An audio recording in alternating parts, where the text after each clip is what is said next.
Okay, तो let us start with the environment updates. India year book का जो आपका अपडेट्स है, so उसमें environment is a very important chapter. इसको देखते हैं। सो मिनिस्ट्री ऑफ इन्वायरमेंट, फॉरेस्ट और क्लाइमेट चेंज जो है वो आपका नोडल एजेंसी है। तो स्टार्ट कैसे हुआ था? पहले ministry of environment and forest था, बाद में उसमें जो है क्लाइमेट चेंज भी ऐड कर दिया गया।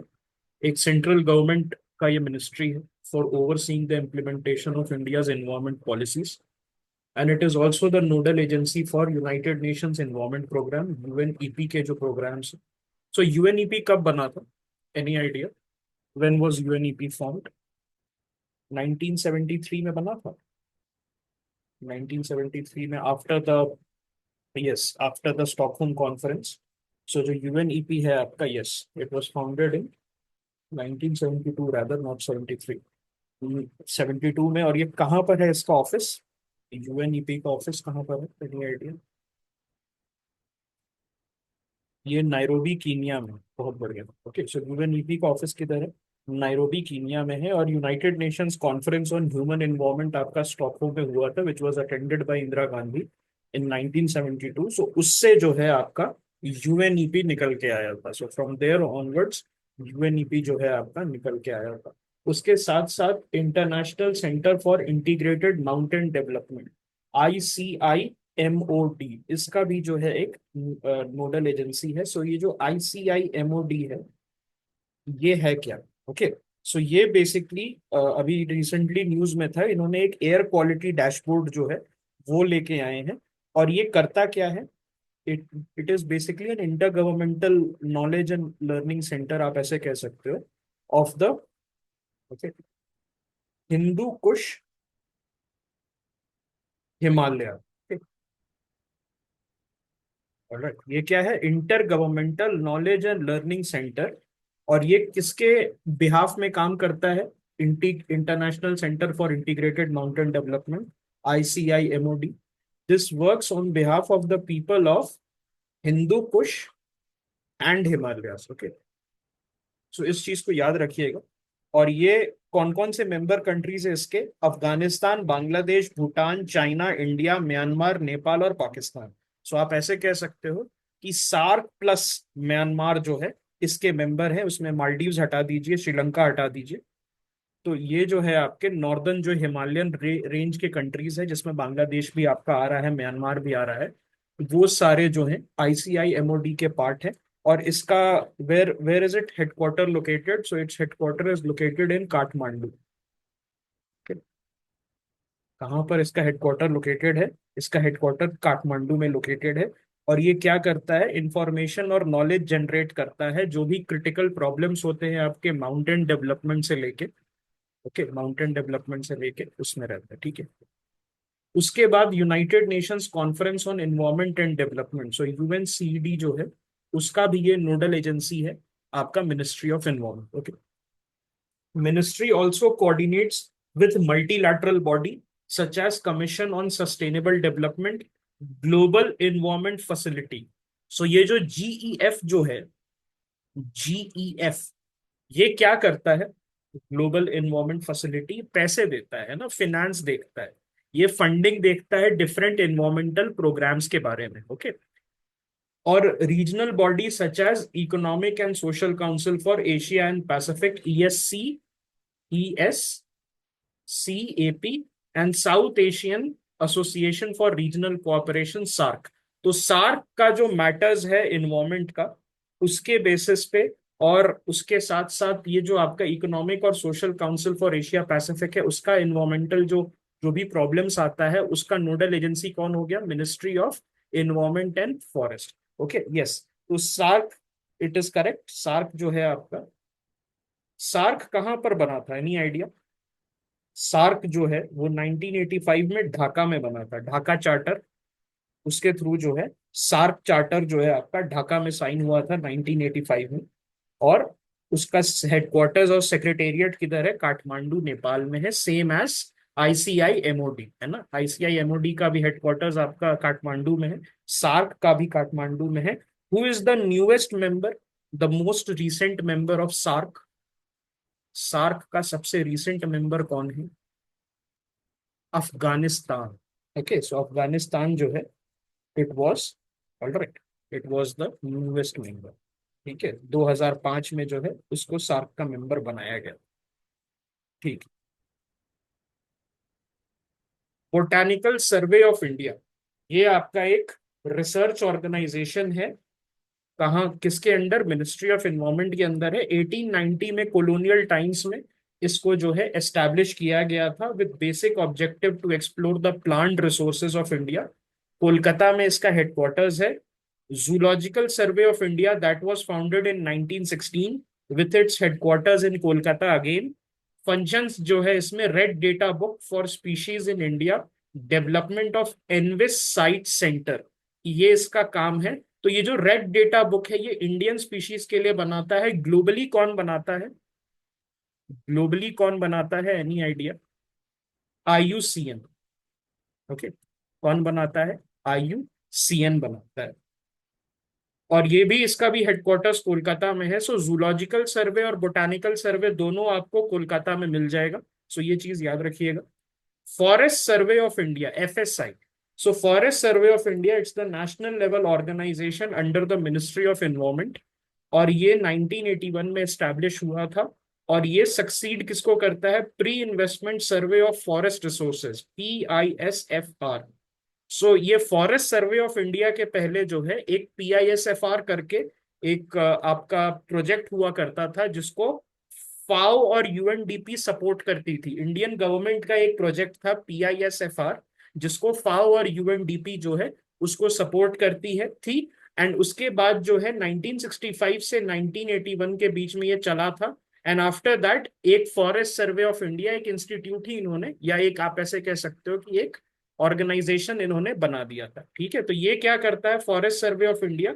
ये wall to wall forest cover assessment करता है। क्या करता है? Wall to wall forest cover assessment, जिसमें एक हर 2 साल में, that is the biennial basis, हर 2 साल में एक India state of forest report लेके आता है। सो अभी 2023 का चल रहा है, 2025 का आना बाकी है। सो हमारे लिए क्या इंपॉर्टेंट हो जाता है? 2023 का इंपॉर्टेंट हो जाता है। ओके, सो कौन से स्टेट का फॉरेस्ट कवर सबसे ज्यादा डिक्रीज हुआ है? 2023 के डेटा से अगर मैं पूछूं तो कौन से स्टेट का फॉरेस्ट कवर सबसे ज्यादा डिक्रीज हुआ है? The answer is Madhya Pradesh. Okay, answer क्या है इसका? मध्य प्रदेश है। ओके, सो मध्य प्रदेश का फॉरेस्ट कवर जो है वो सबसे ज्यादा आपका डिक्रीज हुआ है। सो इस चीज को याद रखिएगा। Top 4 state showing maximum increase in forest and tree cover में कौन है? छत्तीसगढ़ है। और मैक्सिमम फॉरेस्ट कवर किसका बढ़ा है? ये तो फॉरेस्ट एंड ट्री कवर एक साथ हो गया तो छत्तीसगढ़ आ गया। मैक्सिमम फॉरेस्ट कवर मिजोरम का बढ़ा है। Okay, followed by Odisha and Gujarat. Okay, Gujarat के जो मैंग्रोव्स हैं उनका एरिया भी बढ़ा है। इज इट ट्रू और फॉल्स? गुजरात के जो मैंग्रोव्स हैं उनका एरिया बढ़ा है। It's false. वाई? याद है खरई कैमल्स? खरई कैमल्स जो है वो उन, they are at the brink of extinction because of this. Okay, because of the decline in the mangroves. Okay, yes. So ये याद रखिएगा, फॉरेस्ट एंड ट्री कवर सबसे ज्यादा छत्तीसगढ़ का बढ़ा है। मिजोरम का सबसे ज्यादा आपका क्या बढ़ा है? फॉरेस्ट कवर बढ़ा है। और सबसे ज्यादा फॉरेस्ट कवर घटा किसका है? तो मध्य प्रदेश का घटा है। ओके, ये आपका ISFR 2023 का जो रिपोर्ट है उसके हिसाब से मैं आपको डेटा दे रहा हूँ। सो वो हमारे लिए इंपॉर्टेंट हो जाता है। हमारे लिए अभी 2025 का रिपोर्ट आया नहीं है, सो इसीलिए वो हमारे लिए इंपॉर्टेंट नहीं होता है। तो हमारे लिए क्या इंपॉर्टेंट है? 18th रिपोर्ट जो 2023 में आया था, हर 2 साल में आता है, that becomes important. Alright, so ये जो चीज है यू हैव टू अंडरस्टैंड। तो ये क्या क्या करता है ISFR? अगर मैं बात करूं, ISFR में फॉरेस्ट कवर होता है आपका, फॉरेस्ट कवर देखा जाता है, ट्री कवर देखा जाता है, तो कंबाइंड सबसे ज्यादा छत्तीसगढ़ का बढ़ा है। ओके, और उसके बाद जो है हमारा क्या देखा जाता है? हमारा जो है स्क्रब देखा जाता है, नॉन फॉरेस्ट कवर कितना है, ये सारी चीजें देखी जाती है। इंडिया का क्या एम है कितना फॉरेस्ट कवर करने का? 33%। ओके, अभी हम पीछे हैं। हमारा जो है total forest and tree cover area कितना है? 25.17% है, जिसमें से फॉरेस्ट कवर हमारा 21.76% है, और ट्री जो है वो 3% के करीब है, 3.41%। ओके, सो हम 25% पे हैं। हमारा एम है 33% करना, बहुत पुराना एम है। This is not an aim since recent times, this is an aim since independence. Independence के समय से हम 33% जो है कवर करना चाहते थे। ओके, सो आउट ऑफ 100% अभी 25%, that is 1/4 of the area is under forest and tree cover. Maximum increase again Chhattisgarh में देखने को मिला। फॉरेस्ट कवर कहाँ देखने को मिला है इंक्रीज? मिजोरम में। ओके, उसके बाद Gujarat and then Odisha. Largest decrease आपका मध्य प्रदेश में देखने को मिला था, which is followed by Karnataka. और top 3 states, if I talk about area wise, I am not asking in terms of percentage, area wise सबसे ज्यादा किसके पास फॉरेस्ट है? मध्य प्रदेश के पास। ये मध्य प्रदेश में सबसे ज्यादा डिक्रीज हुआ है, लेकिन Madhya Pradesh continues to be the area wise top state for having the largest forest cover. इस चीज को याद रखिएगा। But if I talk about in terms of percentage, so which union territory और state is at number 1? In terms of percentage union territory में Lakshadweep number 1 पे है, और स्टेट में कौन है नंबर 1 पे? स्टेट में मिजोरम है। सो मिजोरम का 85% एरिया इज फॉरेस्ट, लक्षद्वीप का 92% area is forest, Andaman and Nicobar का 81% area is forest. Okay, there are 19 states and union territory जिनका फॉरेस्ट कवर जो है 33% से ऊपर है। So 33% should have been the national average according to the goal of the Indian government. Indian government चाहती है पूरे कंट्री में 33% रहे। अभी हमारे पास 19 स्टेट्स एंड यूनियन टेरिटरीज ऐसे हैं जहां का 33% से ज्यादा geographical area is under forest cover. Okay, सबसे ज्यादा कार्बन स्टॉक किस में है, किस स्टेट के पास है? If you can tell me, carbon stock अगर आपको पता है, what is that? So which state सबसे ज्यादा कार्बन स्टॉक किसके पास है? So the answer is Arunachal Pradesh. Okay, सबसे ज्यादा जो है कार्बन स्टॉक अरुणाचल प्रदेश के पास है। So keep this in mind, followed by Madhya Pradesh. Madhya Pradesh number 2 पे है। ओके, सो कार्बन स्टॉक जो है इट हैज इंक्रीज्ड, और Arunachal Pradesh is at number 1। All right, so this is something that you need to remember. All right, so mangrove cover में गुजरात का जो है mangrove cover नीचे गया है। ओके, और आंध्र प्रदेश और महाराष्ट्र का मैंग्रोव कवर ऊपर गया है। और टोटल जो मैंग्रोव कवर है उसमें बढ़ा है कि घटा है 2021 के मुकाबले? There has been a slight decrease. Okay, there have been a slight decrease. Yes, you can remember like this, mnemonics बना सकते हो, that is up to you. Okay, all right, so ये आई थिंक आप समझ सकते हैं। All right, forest fire incident में number 1 state कौन सा है? फॉरेस्ट फायर इंसिडेंट में Uttarakhand. Uttarakhand is number 1। Number 2 is Orissa. Orissa में सिंपली पाल में आग लगी थी, याद है? अभी रिसेंटली सिंपली पाल में आग लगी थी। यस, उसके बाद नंबर 3 पे कौन है? छत्तीसगढ़ है। I hope that is clear. So ये चीज याद रखिएगा, very easy to remember in my personal view.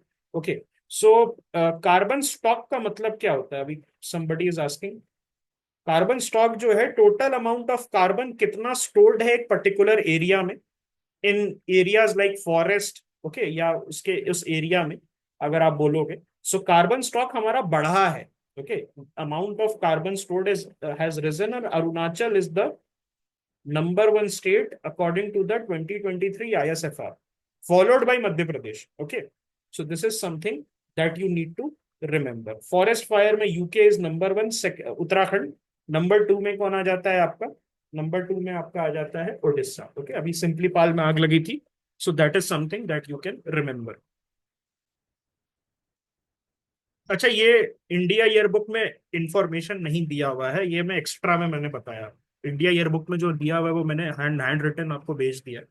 बाकी जो है, जो भी मैं इंफॉर्मेशन दे रहा हूँ, that is just for extra knowledge. Okay, क्योंकि वो हेल्प करेगा आपको एग्जाम में। बायोडाइवर्सिटी कंजर्वेशन की बात करते हैं, so convention on biological diversity, it is one of the key agreement adopted during the 1992 Rio earth summit. तो तीन चीजें थी, मैंने बताया था। यूएनसीबीडी के दो दो बहनें। हम रियो अर्थ समिट की अगर बात करें, तो वहां से 3 चीजें निकली थी। UNCCD है ना, CCC रादर, है ना, और UNFCCC और UNCBD। ओके, सो UNFCCC वाला COP हर साल होता है, आपको याद होगा, है ना? यस। सो अब हम बात करते हैं CBD के बारे में। एक जो है आपका UNCCD किसके बारे में बात कर रहा है? This is talking about this is talking about land degradation. Okay, this is talking about desertification and land degradation, and it is the only such legally binding agreement in place. Okay, yes. Great green wall कहां पर है? UNCCD के अंदर they वो wish to, yes, Sahel region के edge पे बनाना है इनको, अफ्रीका में। ओके, अभी कोई great green wall exist already करता है क्या? वो तो हमें बनाना है। Great green wall Sahel region में एग्जिस्ट कहीं कर रहा है क्या ऑलरेडी? चाइना में गोबी डेजर्ट। ओके, चाइना में एग्जिस्ट कर रहा है, बनाना कहाँ है? Under the UNCCD Sahel region में बना। Okay, so objectives of CBD की अगर हम बात करें, सो इसमें कंजर्वेशन ऑफ बायोलॉजिकल डाइवर्सिटी है, sustainable use of biodiversity, and one most important of all is fair and equitable sharing of benefits arising out of use of genetic resources. Okay, so ये किसको दिमाग में रख के किया गया है? ये जो है इंडिजिनस पीपल को जो वहां रहते हैं उस एरिया में, उनको दिमाग में रख के किया गया है। जैसे एक एग्जांपल आपको देता हूँ, ये इंडिजिनस जो पीपल है माउंटेन्स के, वो बहुत मुश्किल से शिलाजीत इकट्ठा करते हैं। शिलाजीत जो है हिमालयन जो माउंटेन्स है उसके केव्स में होता है, जो छोटे छोटे केव्स होते हैं उसके अंदर जो है आपका बनता है। सो बहुत मुश्किल से लेते हैं, लेकिन उनको दिहाड़ी कितनी मिलती है? 400-500 रुपए। It's a very tough work. और उसी को जो है क्या करते हैं, उसको जो है 10 गुना, 20 गुना, 50 गुना प्रॉफिट में बेचते हैं। So is it fair and equitable sharing of benefit? The answer is no. आपने क्या किया कि इरुला ट्राइब के साथ टाई अप कर लिया, और नीलगिरीज में उनके नॉलेज को यूज करके, and then you go and you start to get the जड़ी बूटी and start making any kind of medicine। आपने उनको क्या दिया? 100-200 रुपए, 300 रुपए दे दिया। सो this is not fair and equitable benefit. अगर आप जेनेटिक रिसोर्सेज यूज कर रहे हैं, सो इंडिजिनस पीपल जो है they should also be getting fair and equitable benefit. So CBD के अंदर क्या है? CBD के अंदर दो चीजें हैं, नागोया एंड कार्टागेना। ओके, कार्टाजेना या कार्टागेना आप कह सकते हो। सो नागोया और कार्टागेना जो है, what is it related to? Nagoya protocol. So ये सप्लीमेंट्री अग्रीमेंट्स हैं किसके? CBD के, UNCBD के, that is the convention on biological diversity, उसके सप्लीमेंट्री अग्रीमेंट्स हैं। कार्टाजेना क्या करता है? कार्टाजेना एलएमओस को देखता है। What are LMOs? This is living modified organism. Okay, उसके जो है हैंडलिंग, ट्रांसपोर्ट वगैरह को देखता है। अभी जैसे आपने LMO कोई बना है क्या? LMO कोई न्यूज में आया है? कोलोसस बायोसाइंस का डायर वुल्फ, 10,000 ईयर्स में पहली बार डायर वुल्फ उन्होंने बनाया है। Okay, so is it actually a dire wolf? ये हमने बहुत डिटेल में डिस्कस किया। वो कुछ और भी कर रहे हैं। Colossus bioscience is also doing something which is related to India. वो क्या कर रहे हैं? वो क्या कर रहे हैं, निकोबारी पिजन में डोडो का डाल रहे हैं, डोडो के germ cells. Yes, yes, Nicobari pigeon जो है it is the closest cousin of the dodo. So उसके अंदर डाल रहे हैं। सो ये चीज याद रखिएगा अब इनके लिए क्या करना है। अब आप इस तरीके के लिविंग मॉडिफाइड ऑर्गेनिजम्स अगर आप बना रहे हैं, सो उनके हैंडलिंग, ट्रांसपोर्ट, इन सबको आप कैसे करोगे? That will be covered via the Cartagena protocol. Okay, और नागोया क्या है? Nagoya is related to the fair and equitable sharing of benefits arising out of the use of genetic resources. Okay, आपने क्या किया? टर्मरिक जो है किसी tribal group के साथ मिलके उगाया, कोई स्पेशल काइंड ऑफ टर्मरिक, उससे आपने हल्दी बना के आप उसको बहुत हाई प्रॉफिट्स में बेच रहे हैं। लेकिन वो जो ट्राइब्स है उनको आप कुछ नहीं दे रहे, 100-200 की दिहाड़ी दे रहे। So this is wrong. They should be an equal partner in your success, because it is because of their efforts आपको सक्सेस मिली है। ऑल राइट, Amazon के जो जंगल में आपके ट्राइब्स होते हैं, उनको आप यूज करके यू आर गेटिंग सम जड़ी बूटी, and then you are not giving them anything. So this is not fair. All right, India ratified the CBD in 1994 and enacted the Biological Diversity Act in 2002 with amendment in 2023. So अभी जो amendment आया है वो किसके benefit में है? Indigenous people के की कंपनीज के? किसके बेनिफिट में? सो कॉर्पोरेट्स के, इंडियन कॉर्पोरेट्स के बेनिफिट बेनिफिट में, स्पेशली आयुष, जो आपके आयुर्वेद, यूनानी और योगा, नेचुरोपैथी, सिद्धा, इन सब में जो बनाते हैं, इन सब की जो चीजें बनाते हैं, उनको बेनिफिट कर। Okay. India prepared a national biodiversity action plan, NBAP, और फिर उसको 2014 में अडेंडम डाल के, और उसके बाद जो है 20 नेशनल टारगेट्स ऑन बायोडाइवर्सिटी जो है इसको डाला गया है। ऑलराइट। यू कैन नॉट से दीज आर आउटडेटेड प्रैक्टिसेस। ये जो आयुष है ना, this is alternative medicine. Okay. So outdated नहीं कहेंगे, ऑल्टरनेटिव मेडिसिन है। ऑब्वियसली जो एलोपैथी है उसका एफिकेसी तो बहुत हाईएस्ट है ना, उसको हम लोग डिनाई नहीं कर सकते, लेकिन अब आयुर्वेद जैसे बाकी सारी चीजें हैं। So this all this it works, alright, it works. अब इस पे बहुत डिबेट हो सकता है, तो उसमें नहीं जाएंगे हम लोग। लेकिन आप समझ जाइए कि ये जो प्रेजेंट गवर्नमेंट है, they are very much in favour of Ayush. Okay. तो NBAP से कुछ याद आ रहा है आपको? हमने बात किया था Aichi and Kunming Montreal. So Aichi targets, biodiversity targets थे, तो वो बहुत सक्सेसफुल थे। इज इट ट्रू और false? The answer is false, it failed, we did not achieve it. तो उसको हमने रिप्लेस किससे कर दिया? कनमिंग मॉन्ट्रियल बायोडाइवर्सिटी फ्रेमवर्क से। सो इंडिया ने भी अपना नेशनल बायोडाइवर्सिटी एक्शन प्लान बना रखा है। 2008 में बनाया था, 2014 में उसमें अडेंडम लगा के अभी 20 नेशनल टारगेट्स जो है हमारे पास बायोडाइवर्सिटी के हैं। India is also a party to the Nagoya Protocol on Access and Benefit Sharing. Okay. अभी देखिएगा जो नया CBD आया है, उसमें फॉरेन जो कंपनीज है उनके लिए तो नॉर्मल है, they have to take permission. Indian Ayush companies के लिए, जो आयुष प्रैक्टिशनर्स हैं और आयुष मेडिसिन जो बनाने वाली कंपनीज है, उनके लिए आसान किया गया है। ऑलराइट। ऐसा नहीं है कि फॉरेन कंपनीज को भी अनरिस्ट्रिक्टेड एक्सेस दे दिया, उनके लिए चीजें सिमिलर है पहले से। Okay, when compare to before, Indian Ayush practitioners के लिए रिलैक्स किया गया है। ओके। बायोस्फीयर रिजर्व की अगर मैं बात करूं, so internationally recognised designated landscape और सीस्केप है under the UNESCO's flagship man and biosphere programme. So ये क्या है? मैब के अंदर है, man and biosphere programme. All the biosphere reserves are under MAB. Is it a correct statement और wrong statement? The answer is no. अगर 18 है biosphere reserve, so उसमें जो है there are certain biosphere, 6-7 biosphere reserve ऐसे हैं जो कि बाहर हैं यूनेस्को से। ओके। यस, तो 18 में से 12 जो हैं they are inside the map program, और 6 जो है वो आउटसाइड द मैप प्रोग्राम है। मतलब यूनेस्को की रिकॉग्निशन अभी 6 बायोस्फीयर रिजर्व इंडिया में नहीं मिली है। What is the objective of biosphere reserve? Holistic approach in situ conservation. So what is the difference between in situ and ex situ conservation? So in situ conservation जो होता है आपका, this is inside the, yes, inside the habitat only, और ex situ मतलब होता है जानवर को उसके हैबिटेट से या पेड़ को उसके हैबिटेट से बाहर ले जाना, जैसे कि जू हो गया, हर्बेरियम हो गया, all these things will come under this.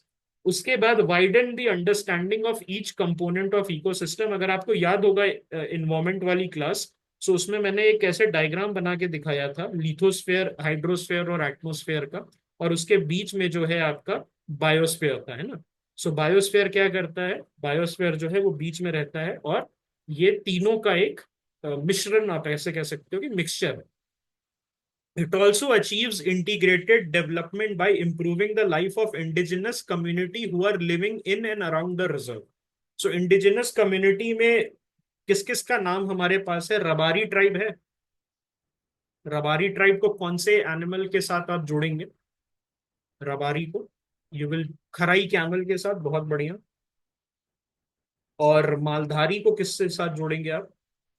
Maldhari tribe को आप जोड़ेंगे, इसको गिर लायंस के साथ जोड़ेंगे आप। ओके। और मुथुवन को किससे आप जोड़ेंगे? नीलगिरी तार के साथ। ओके। नीलगिरी तार के साथ आपको, ठीक है। सो इसको याद रखिएगा, हेल्प करेगा आपको अगर ऐसा क्वेश्चन आ जाता है जोड़ने वाला। क्योंकि हिंदू में जो है उसके वेबसाइट पे ये न्यूज में था। Presently, there are 18 biosphere reserves in India. The Indian National Man and Biosphere Committee identify and recommend these sites. So, Indian National Man and Biosphere 18 sites को recommend कर चुकी है, जिसमें से 12 जो हैं यूनेस्को ने भी recognize कर लिए हैं under its MAB program. Okay, biological diversity act के बारे में बात करते हैं। सो बायोलॉजिकल डाइवर्सिटी एक्ट 2002 अभी रिसेंटली उसका एक हमें आप ऐसे कह सकते हो कि यस बीडीए 2002 का जो है हमें एक you can say like that. नहीं नहीं, ठीक है, फिर से मैं बताता हूँ। बायोलॉजिकल डाइवर्सिटी एक्ट का अमेंडमेंट आया था, इट वाज नॉट, उसको हटा नहीं दिया गया। अमेंडमेंट मतलब क्या होता है? अमेंडमेंट मतलब होता है कि इसको अमेंड किया गया है, मतलब इसमें कुछ चीजें चेंज की गई है, इसको डिलीट नहीं किया गया। यू कैन नॉट से it is deleted, alright? So keep that in mind. Biological diversity act 2002 जो है ये आपका इम्प्लीमेंट क्यों किया गया था? बिकॉज इंडिया जो है यूएनसीबीडी जो है उसको इम्प्लीमेंट करना चाह रहा था। एंड ये 3 टीयर इंस्टीट्यूशनल मैकेनिज्म इसमें होता है। इसमें क्या होता है? 3 tier institutional mechanism is in this, जिसमें एक नेशनल, स्टेट और लोकल लेवल पे होता है। नेशनल लेवल पे क्या होता है? नेशनल बायोडाइवर्सिटी अथॉरिटी होती है। स्टेट लेवल पे स्टेट बायोडाइवर्सिटी बोर्ड होता है। यूनियन टेरिटरी अगर है तो यूनियन टेरिटरी बायोडाइवर्सिटी काउंसिल हो जाएगा। और लोकल लेवल पे क्या होता है? Biodiversity management committee, BMC. Okay, not the Bombay Municipal Corporation, but the Biodiversity Management Committee. And as of now, according to the India Yearbook, all states have established the State Biodiversity Board. So, सारे states जो हैं, they have complied with this direction. And India has declared 47 biodiversity heritage site. तो India में कितने BHS हैं? 47 biodiversity heritage sites जो हैं, they are there. Okay, so ये सारी चीजें जो है आप याद रख सकते हो। और ये बायोडाइवर्सिटी एक्ट क्या करता है? ये बायो पायरेसी को रोकता है। So what is bio piracy? Bio piracy मतलब होता है कि आपने क्या किया, आपने इंडिया से कोई योगा लिया, आपने इंडिया से कोई जड़ी बूटी लिया, you took some kind of medicine from India and then you started selling it without giving due credit. Okay, without giving due credit you have started selling the product. Okay, so ये सारी चीजें जो है bio piracy के अंदर आपकी आ जाती है। Alright, yes. So Cartagena protocol किस पे है? बायो सेफ्टी पे है। और ये अंडर यूएन कन्वेंशन है and India is party to the protocol. Main objective क्या है? To ensure the safe transfer, handling and use of living modified organism. So पहला लिविंग मॉडिफाइड ऑर्गेनिज्म कौन था? Any idea? First living modified organism, Dolly the sheep. वो NCERT में पढ़ा है आपने? डॉली द शीप जो है, यस, राइट।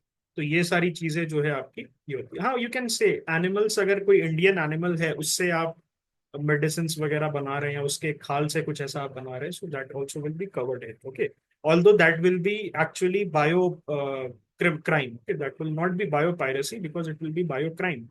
क्योंकि जैसे इसमें आपका चाइनीज मेडिसिन आ जाता है जिसमें वो यूज होता है, हॉर्न यूज होता है राइनो का, है ना?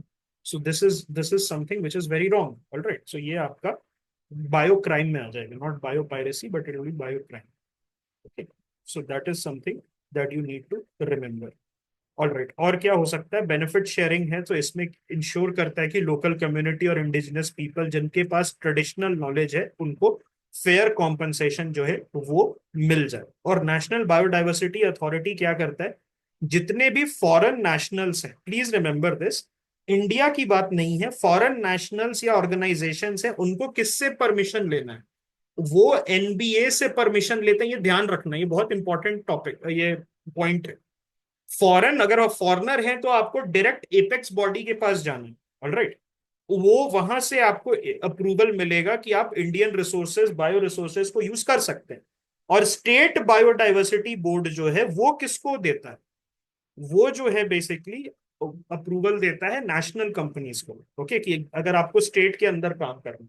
ऑलराइट, सो ये चीज आप ध्यान रखेंगे। और ये एक्ट ये भी बोलता है कि जो लोकल लेवल पे बायोडाइवर्सिटी मैनेजमेंट कमिटी है, that should be consulted by the NBA and SBB. अगर कोई भी डिसीजन लिया जा रहा है तो उसमें ये जो आपके बीएमसीज हैं, बायोडाइवर्सिटी मैनेजमेंट कमिटी, इनको जो है आपसे परमिशन लेना पड़ेगा, not permission but as an consultation जो है लेना पड़ेगा। उसके बाद ही जो है you can take a decision. All right, so ये जो है आपका इसमें आ जाता है। ठीक है, so this keep this in mind. इसके अगर अमेंडमेंट की बात करें, राइट, इसके अगर अमेंडमेंट की बात करें तो उसमें हम क्या कहेंगे, अमेंडमेंट में थोड़ा सा रिलैक्सेशन जो है आयुष प्रैक्टिशनर्स को दिया गया। किसको दिया गया है? आयुष प्रैक्टिशनर्स को दिया गया है कि आप जो है रिलैक्स होके, जैसे इक्विटेबल शेयरिंग ऑफ बेनिफिट की बात करें तो वहां पर उनको दिया गया है। और उसके साथ साथ पेनल्टी जो है, ओके, पेनल्टी को डिक्रिमिनलाइज किया गया है। आपको जो है जेल नहीं होगी, you will not be jailed. Okay, just a minute. Okay, so इसमें क्या है कि आपको जेल नहीं होगी, अब जो है इसमें फाइन्स होगा। सो ये कहीं किसी के बेस पे है, किसी के बेस पे है ये। जन विश्वास याद है? जन विश्वास एक्ट के अंदर वो क्या कर रहे हैं, डीक्रिमिनलाइज कर रहे हैं, है ना? क्या कर रहे हैं? डीक्रिमिनलाइज कर रहे हैं। ऑलराइट, सो इस चीज को याद रखिएगा। एक और चीज है कि अगर इंटेलेक्चुअल प्रॉपर्टी राइट्स का बात आता है, सो इसमें अप्रूवल जो है it will be required before the grant of IPR instead of before the application. तो आप एप्लीकेशन लगा सकते हैं और उसके बाद आप जो है अप्रूवल कर ले सकते हैं। विवाद, विवाद से विश्वास तो I think that is related to more like a tax जो है उस पे बेस्ड है ना? विवाद से विश्वास स्कीम जो है ये बेसिकली इनकम टैक्स से रिलेटेड है। मैं बात कर रहा हूँ जन विश्वास के बारे में। ओके, जन विश्वास इज मोर लाइक कि जहां पर जेल हो रही थी बहुत सारे चीजों में, उससे अब जो है आपको क्या हो रहा है, उसको डिक्रिमिनलाइज करके आप पे पेनल्टी लगाई जा रही है पैसों की। स्पेशली इन इन्वायरमेंटल क्राइम्स हमें इसको देखने को मिला है। यस, सो ये जो जन विश्वास है ना एक्ट, उसके नक्शे कदम पे या उसके पीछे जो है बहुत सारे एक्ट्स को चेंज किया गया है। और बहुत सारे जगह जहां 5 साल की जेल, 3 साल की जेल, 2 साल की जेल थी, उसकी जगह मॉनेटरी फाइन्स जो है वो डाला गया है। और जो जेल है that has been reserved for only very very harsh crimes. Okay, बहुत जो टॉप लेवल का क्राइम है ना, वह उसके लिए जो है अब आपको जेल होगी, नहीं तो आप पैसे देके छूट सकते हैं। All right, so this is something that you need to understand. All right, examinations याद रखिएगा आयुष प्रैक्टिशनर्स के लिए है, वो एक्सेस कर सकते हैं जो भी है ऑलरेडी। ठीक है, so this is also something that is there.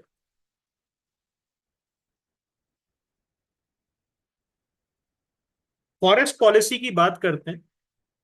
National forest policy 1988 और इंडिया फॉरेस्ट एक्ट 1927, ये दो इंपॉर्टेंट जो है आपके पॉलिसी और एक्ट है जिसके अंदर आपका फॉरेस्ट पॉलिसी जो है वो काम करता है। सो फॉरेस्ट पॉलिसी डिवीजन है मिनिस्ट्री के अंदर, और ये नेशनल फोकल डिवीजन है for international cooperation on United Nations forum on forestry.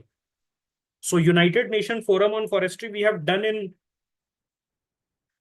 This 100+ international organization जो हमने किया था, याद होगा आपको। 2022 प्रीलिम्स में इस पे एक क्वेश्चन भी था। So which declaration was there, any declaration if you remember? So that was the New York declaration on forest. Okay, what was that? It is a non binding political declaration.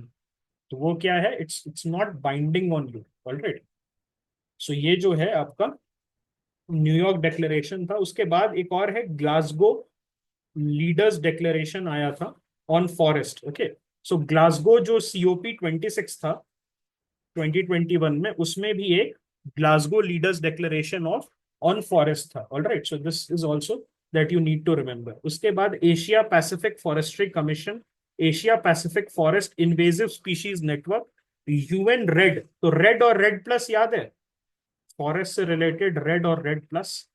Okay, हमने discuss किया था। Okay, और inter centre for international forestry research के CIFOR। सो CIFOR इस type के institutions important हैं। Is it important? The answer is yes if you will look at 2021 prelims. 2021 में अगर आप देखिएगा तो वहां पर आपके लिए इंपॉर्टेंट हो जाता है। Okay, so this is important. Centre for international forestry research जो है ये आपका, या सो ये एक क्या है, non profit scientific research organization है। ऑलराइट, ये किसके साथ मर्ज कर गया है? ये जो है आपका वर्ल्ड एग्रो फॉरेस्ट्री करके एक इंस्टीट्यूशन था, उसके साथ मर्ज कर गए। ओके, और ये किसका फॉरेस्ट्री और सेंटर है? CIFOR। This is the centre of CGIAR। So do you know what is CGIAR? CGIAR, so CGIAR जो है, it is the consultative group for international agricultural research. Okay, ये एक इंटरनेशनल ऑर्गेनाइजेशन है जो food security में काम करता है। CGIAR जो है किसमें काम करता है? रूरल पुअर्टी में। So this is, we have 100+ जो हमने IR ऑर्गेनाइजेशंस किए थे उसमें भी हमने CGIAR के बारे में बात किया था। So it works on what? It works on rural poverty reduction, food security जो है उसमें ये काम करता है। तो उसी का जो है, आप ऐसे कह सकते हो, CIFOR जो है, it is the forest research division of CGIAR। Okay, और CGIAR है क्या? It's a network of 15 research centres. So 15 research centres around the world फैले हुए हैं, उनका नेटवर्क है CGIAR। तो उसमें से जो फॉरेस्ट्री रिसर्च के लिए है वो CIFOR है। Okay, so this is something that you need to understand. इसका हेडक्वार्टर्स किधर है? इसका हेडक्वार्टर्स इंडोनेशिया में। ओके, ऑलराइट, सो इसको याद रखिएगा, this is important. Ministry of environment का फॉरेस्ट कंजर्वेशन डिवीजन है, so which deals with the proposals which seeks approval for use of forest land for non forestry purpose under the forest conservation act 1980। So India में जो forest का definition है वो कहाँ से set किया गया है? Any idea? इंडिया में जो फॉरेस्ट का डेफिनेशन है वो सेट कहाँ से किया गया है? अगर आपको याद होगा तो PN गोदावर्मन केस था 1996 का, गोदावर्मन केस। सो उसके बेसिस पे उन्होंने बोला कि जो डिक्शनरी डेफिनेशन है फॉरेस्ट का, उसके हिसाब से आपको देखना पड़ेगा, जिसमें जो एरिया डिफॉरेस्टेड हो गया है but it is mentioned in the government records as forest, that will also be counted as forest. Okay, so उस पे बहुत लफड़ा हुआ था। क्या हुआ था कि उस पे बोला गया था this was more like a over reach. Okay, over reach जो है उसके लिए जो है किया गया। एंड ये जो फॉरेस्ट कंजर्वेशन एक्ट है, it provides regulatory mechanism to permit only unavoidable use of forest land for various development purpose. So development का जो पर्पस है, it is a wider definition but उसमें रिस्ट्रिक्शंस भी हैं, जैसे drinking water, sanitation, agriculture, irrigation. इस सब के लिए अगर आपको चाहिए, so you can get the permission to clear the forest.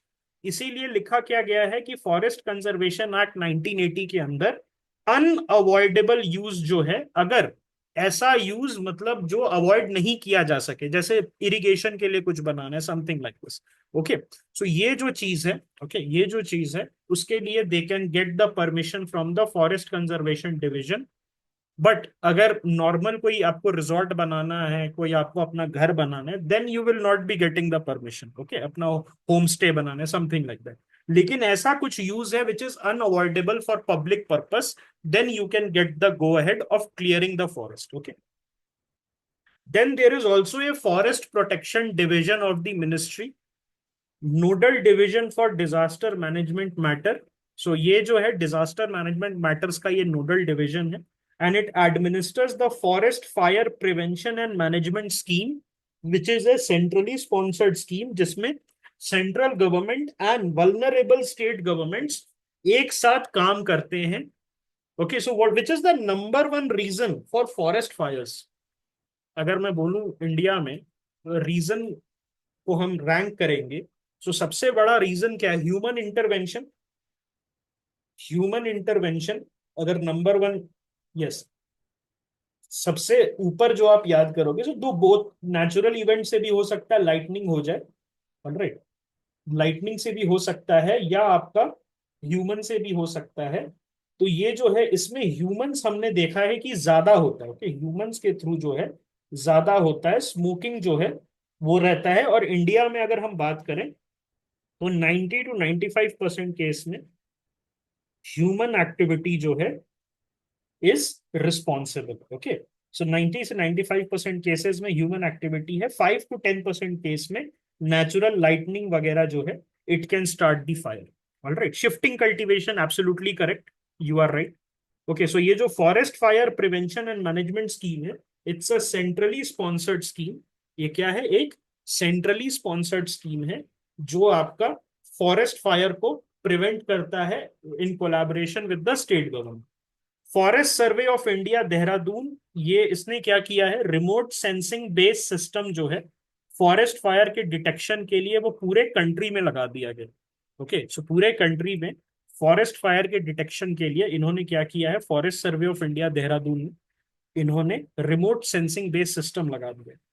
Forest conservation rules 2022 के बारे में अगर हम बात करें, so introduction of project screening committee, PSC, ये बनाया गया है at state level for participatory and parallel examination of proposal replacing the existing linear way of examination of proposal. तो ये है क्या, अभी जो है फॉरेस्ट कंजर्वेशन रूल 2022 के अंदर इन्होंने क्या बनाया है, PSC बनाया है, कहां पर, स्टेट लेवल में। So what is PSC, it is project screening committee. कोई भी प्रोजेक्ट होता है उसकी स्क्रीनिंग चलती है, whether it should be given a go ahead, whether it requires something और not, some kind of approvals और नॉट। सो उसके स्क्रीनिंग के लिए स्टेट लेवल पे PSC बनाई गई है। किसके लिए, for participatory and parallel examination. What is parallel examination, साथ ही साथ उसका एग्जामिनेशन करेंगे। सरकार तो कर ही रही है, लेकिन ये PSC जो है they will also do their parallel examination of proposal replacing the existing linear way of examination of proposal. Okay, so जितने भी लीनियर प्रपोजल्स हैं which involves land up to 40 hectares, मतलब इसका मतलब है कि 40 हेक्टेयर तक के लैंड में प्रपोजल आया कि मैं ये प्रोजेक्ट बनाना चाहता हूँ, वो प्रोजेक्ट बनाना चाहता हूँ। सो जितने भी लीनियर प्रपोजल्स हैं up to 40 hectares, except in cases of de reservation, mining proposals of more than 5 hectares and regularisation of encroachment, ये IRO देखेगी मिनिस्ट्री की। So what is IRO, this is the integrated regional office of the ministry of environment. So ये जो IROs हैं ये different regions में काम करेंगे, और ये क्या करेंगे, कोई भी प्रपोजल आएगा जिसमें 40 हेक्टेयर के लैंड के लिए कोई प्रपोजल है, ओके, मैं इसको क्लियर करके कुछ काम करना चाहता हूं, या माइनिंग प्रपोजल है 5 हेक्टेयर का तक का, तो उसके लिए कौन देखेगा, उसके लिए IRO देखेगा। उसके ऊपर जो है then IRO will hand over to the ministry, और फिर मिनिस्ट्री अपने लेवल पे बात करेगा। लेकिन below 40 hectares for linear proposals and below 5 hectares for mining proposal, इसमें IRO काम करेगा। सो इसको याद रखिएगा। मिनिस्ट्री ऑफ एनवायरमेंट के जो वाइल्ड लाइफ डिवीजन है, उसमें एक वाइल्ड लाइफ भी डिवीजन है, उसमें आपका दो सब डिविजन है, एक है प्रोजेक्ट एलिफेंट और एक है wildlife wing. So project elephant जो है ये कब स्टार्ट हुआ था, 1991-92 में, and it is the oldest, yes और no, it is the oldest project. The answer is no, the oldest project is project tiger which started in 1973। Okay, national zoological park जो दिल्ली में है, it is also part of the wildlife wing. So national zoological park जो है दिल्ली में, it is also part of the wildlife wing of the ministry of environment and forest. So वहां पर ही अगर आप फॉरेस्ट सर्विस क्लियर करते हैं, उसका इंटरव्यू के बाद आपको बुलाया जाता है जू में, और वहां पर आपकी आई थिंक 23 किलोमीटर या समथिंग उसकी पैदल मार्च होती है। You have to show the people that you can march. Okay, so क्यों होता है यहाँ पर, because this is under the central government. Okay, ये जो है आपका सेंट्रल गवर्नमेंट के अंदर है national zoological park. Project dolphin कब स्टार्ट हुआ था, 2020 में स्टार्ट हुआ था, डॉल्फिन और सिटेशियंस जो थे उनके प्रोटेक्शन के लिए। ओके, सो विक्रमशिला ऑब्जर्वेटरी, सभी को पता है विक्रमशिला जो भागलपुर में है, वहां पर इन्होंने क्या बनाया है, डॉल्फिन के लिए एक प्रोटेक्शन सेंटर और ऑब्जर्वेटरी जो है इन्होंने बनाया है। ठीक है, सो दिस चीज को याद रखिएगा। ऑलराइट, सिटेशियंस क्या होते हैं, cetaceans are aquatic mammals. Okay, aquatic mammals को हम लोग कहते हैं, जिसमें वेल्स हो गए, डॉल्फिन हो गए, पोर्पोइस हो गया, है ना। So porpoises, dolphins, whales, all these things will come under, yes, your, alright. So what are porpoises? ये बेसिकली छोटे डॉल्फिन के साइज के होते हैं, है ना। डॉल्फिन जैसे दिखते हैं but they are not exactly dolphin, alright. They appear like dolphin, लेकिन अगर पास आप जाके देखेंगे तो ये जो है आपको थोड़ा सा डिफरेंट दिखेंगे, ठीक है। सो इसको याद रखिए। प्रोजेक्ट लायन कब स्टार्ट हुआ था? 2020 में, to protect the world's last ranging free population of Asiatic lion. और फ्री पॉपुलेशन कहाँ है? गिर में, ओके। सो गिर में जो है लास्ट पॉपुलेशन है एशियाटिक लायन का। एशियाटिक चीता का लास्ट पॉपुलेशन कहाँ है? एशियाटिक चीता का लास्ट पॉपुलेशन आपका ईरान में, ओके। कहाँ पर है? ईरान में। प्रोजेक्ट एलिफेंट जो है 1991-92 में एस्टैब्लिश हुआ था। ये सेंट्रली स्पॉन्सर्ड स्कीम है, और इंडिया में जो है 60% पॉपुलेशन है एशियन एलिफेंट्स का, ओके। सो इसीलिए जो है this becomes important. National tiger conservation authority या प्रोजेक्ट टाइगर, उसके बारे में बात करते हैं। सो प्रोजेक्ट टाइगर सबसे पहले 1973 में लॉन्च हुआ था, and it was a centrally sponsored scheme. ये क्या है? एक सेंट्रली स्पॉन्सर्ड स्कीम है। और ये जो एनटीसीए है, ये 2006 में इन्होंने क्या किया था? वाइल्ड लाइफ प्रोटेक्शन एक्ट 1972 को अमेंड करके एनटीसीए बना दिया था। Who is the head of the NTCA? NTCA जो है उसका चेयरमैन कौन है? Is it the prime minister? Are you sure? No, it is the minister of environment forest. So whoever said minister is correct, okay. It's not the prime minister, it is the minister of environment forest. Prime minister साहब किसके हैं? NBWL, national biodi, yes, and national wildlife board के, ठीक है। Alright, so ये आप जो है याद रखिएगा, ठीक है। सो नेशनल आपके बोर्ड फॉर वाइल्ड लाइफ जो है, एनबीडब्ल्यूएल, उसके ex officio chairperson is the prime minister, okay. और वाइस चेयरमैन उसके union minister of environment, okay. NBWL, that is the national board for wildlife, alright. So इसको याद रखिएगा। NTCA जो है आपका क्या है? एनटीसीए के जो चेयरमैन है, that is the head is who? Minister of environment and forest, okay. इसको याद रखिए। टोटल 54 रिजर्व्स हैं इंडिया में। 18 टाइगर रेंज स्टेट से स्टार्ट हमने 9 से किया था, उसको बढ़ाते बढ़ाते 54 रिजर्व्स कर दिया है। और प्रोजेक्ट टाइगर इन्होंने 1973 में as a centrally sponsored scheme launch किया था, जिसमें जो टाइगर रेंज स्टेट्स हैं और जो सेंट्रल गवर्नमेंट है वो साथ मिलके काम करेगा। And reserves are constituted on a core buffer strategy. So this is very important. Tiger reserve के बारे में बात करते हैं। जो टाइगर रिजर्व का कोर एरिया है, core area, that has the same legal status as that of a national park और ए सेंचुरी। सो ये बहुत इंपॉर्टेंट है। जो कोर एरिया है टाइगर रिजर्व का, वो उसको सेम लीगल स्टेटस मिला है नेशनल पार्क या सेंचुरी का। And India is home to 70% of the world's wild tiger population. So 70% जो है वर्ल्ड का वाइल्ड टाइगर का पॉपुलेशन इंडिया में रहता है। और इंटरनेशनल टाइगर डे 29 जुलाई को होल्ड किया जाता है। और आइडिया कब आया? ये सेंट पीटर्सबर्ग टाइगर समिट 2010 में आया। इससे रिलेटेड कोई अवार्ड है क्या? सेंट पीटर्सबर्ग टाइगर समिट तो आपने याद किया होगा, TX2 अवार्ड है। TX2 अवार्ड है ना। तो ये किसको मिलता है? ये जो बेस्ट परफॉर्मिंग टाइगर रिजर्व्स या नेशनल पार्क्स होते हैं उनको दिया जाता है, ओके। सो उनको जो है कंजर्वेशन एरियाज को ये अवार्ड, TX2 अवार्ड दिया जाता है। So this is something that you can remember. इसके साथ कौन सा दूसरा डिक्लेरेशन है which caters to snow leopards? Bishkek, okay. So please remember this. Bishkek declaration is जो GSLP, अगर आपको याद होगा, G SLEP, GSLEP, G SLEP जो है, that is for the snow leopard range countries, okay. Regulatory functions for dealing with human wildlife conflict कहाँ दिया गया है? वाइल्ड लाइफ प्रोटेक्शन एक्ट 1972 में दिया गया। उसी को फॉलो करके ह्यूमन वाइल्ड लाइफ जो कॉन्फ्लिक्ट्स है उससे बचा जाता है, okay. Wildlife crime control bureau, WCCB, it is a statutory body under the ministry of environment. और ये हेडक्वार्टर्स किधर है इसका? दिल्ली में है। And it collects and collates intelligence. तो ये पकड़ता भी है क्या? क्या ये पोचर्स को पकड़ता है? नहीं, ये सिर्फ इंटेलिजेंस करता है, इंटेलिजेंस डिसमिनेट करता है। पकड़ता कौन है? इन्फोर्समेंट एजेंसीज पकड़ती है। ये क्या करता है? ये बेसिकली डब्ल्यूसीसीबी काम करता है। ओके, डब्ल्यूसीसीबी जो है काम करता है, it's the intelligence bureau type का है। जैसे आईबी है ना, आईबी क्या करती है? आईबी पकड़ती नहीं है, आईबी इंफॉर्मेशन देती है बीएसएफ को, इंडियन आर्मी को, और वो फिर उस पर काम करता है।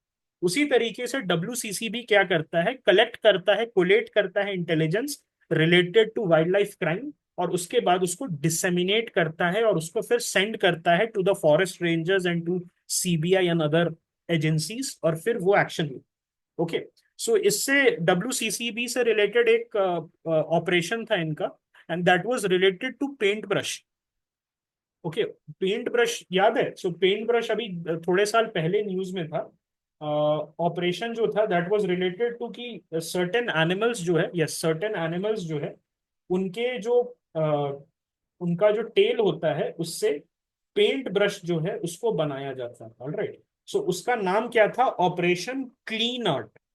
ऑपरेशन क्या नाम था उसका? ऑपरेशन क्लीन आर्ट उसका नाम था। मतलब जो आप आर्ट करेंगे उसमें वो किसी भी टाइप का मॉन्गूज हेयर जो है, बहुत ज्यादा उसका इलीगल ट्रेड हो रहा था। Yes, so operation clean art जो है that was in news for mongoose hair. Okay, और ये डब्ल्यूसीसीबी जो है उसने कंसीव किया था ताकि मॉन्गूज हेयर का जो ट्रेड है, इलीगल ट्रेड है, उससे बचा जा सके।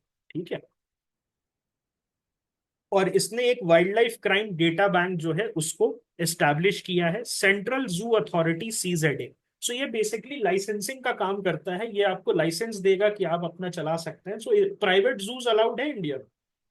इंडिया में private juice? The answer is yes. Okay, Vantara जो करके है जिसमें मोदी जी गए थे, that is also A private जू, है ना? लेकिन उसका जो मिनिमम स्टैंडर्ड है वो कौन इन्फोर्स करता है? सेंट्रल जू अथॉरिटी जो है वो करता है, and it is a statutory body under the ministry of environment, constituted in 1992 under the wild life protection act 1972। Okay, animal welfare board की बात करते हैं, बहुत ध्यान से देखिएगा, आपको क्वेश्चन आ सकता है कि इसमें से वाइल्ड लाइफ प्रोटेक्शन एक्ट के अंदर कौन बना था? So a confusion can be there कि एनिमल वेलफेयर बोर्ड रहेगा। The answer is no. Animal welfare board जो है वो क्या करता है? वो आपका बेसिकली डोमेस्टिकेटेड एनिमल और वाइल्ड एनिमल्स इन कैप्टिविटी को देखता है, and it was established under the Cruelty to Animals Act 1960, prevention to cruelty of animal act 1960 के अंदर जो है इसको किया गया था। हेडक्वार्टर्स कहाँ है? चेन्नई लिखा हुआ है आईवाईबी में, इंडिया ईयरबुक में इट्स गिवन चेन्नई। इंटरनेट पे मैंने देखा तो बल्लभगढ़ हरियाणा बोल रहे हैं, ऑल्दो आईवाईबी के साथ हम जाएंगे because that's a government, okay, that's a government mandated book. तो आंसर क्या होगा इसका? Chennai. Okay, environmental impact assessment, so इसको मैंने डिटेल में आपको एक्सप्लेन किया है क्लास में। ये इन्वायरमेंट प्रोटेक्शन एक्ट 1986 के अंदर है। ठीक है, और ये जो है आपका, ये बेसिकली कहाँ है? ये बेसिकली जो है आपका 1994 में ये आया था। उसके पहले से ईआईए चल रहा था but not in its current form. वो आपका क्या होता था कि एक बॉडी बैठती थी, they use to look into the impact and then they use to pass their judgment. Formally जो है इसको कोडिफाई कब किया गया? 1994 में under the EPA, environment protection act 1986, and it divides the projects into two categories. ये क्या करता है? प्रोजेक्ट्स को दो कैटेगरी में डिवाइड करता है। एक है आपका category A, which requires environmental approval and do not undergo screening. मतलब इसमें स्क्रीनिंग नहीं होती। तो स्क्रीनिंग आप कब करते हैं? जब आपको ये डिसाइड करना है whether approval will be necessary और not. there are certain projects which have to get mandatory approval, जो which are very damaging to the environment, so category A में आ जाता है। category B में जो है these projects they go through the screening, and screening से फिर decide होता है whether the projects requires EIA or not। अभी recently defense related projects जो है under the updated rule, defence projects जो है उनको एग्जेम्प्ट किया गया है। Yes, strategic and defence projects are now exempted from the EIA. Okay, और ईआईए में क्या होता है? पब्लिक के साथ कंसल्टेशन करके हम देखते हैं कि कोई project how damaging it is to the environment. Okay, central pollution control board, CPCB, ये आपका वाटर एक्ट 1974 के अंदर है। सो अगर मैं एक ग्लांस पे आपको बताऊं सारे एक्ट्स, सो वाटर एक्ट 1974, उसके नेक्स्ट कौन सा एक्ट आया, कोई बता सकता है?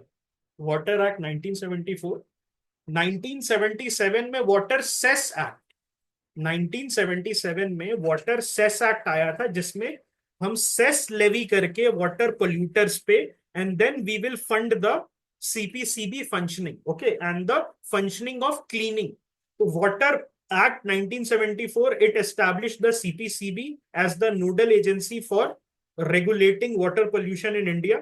उसके बाद वाटर सेस एक्ट आया, फिर एयर एक्ट आया 1981 में।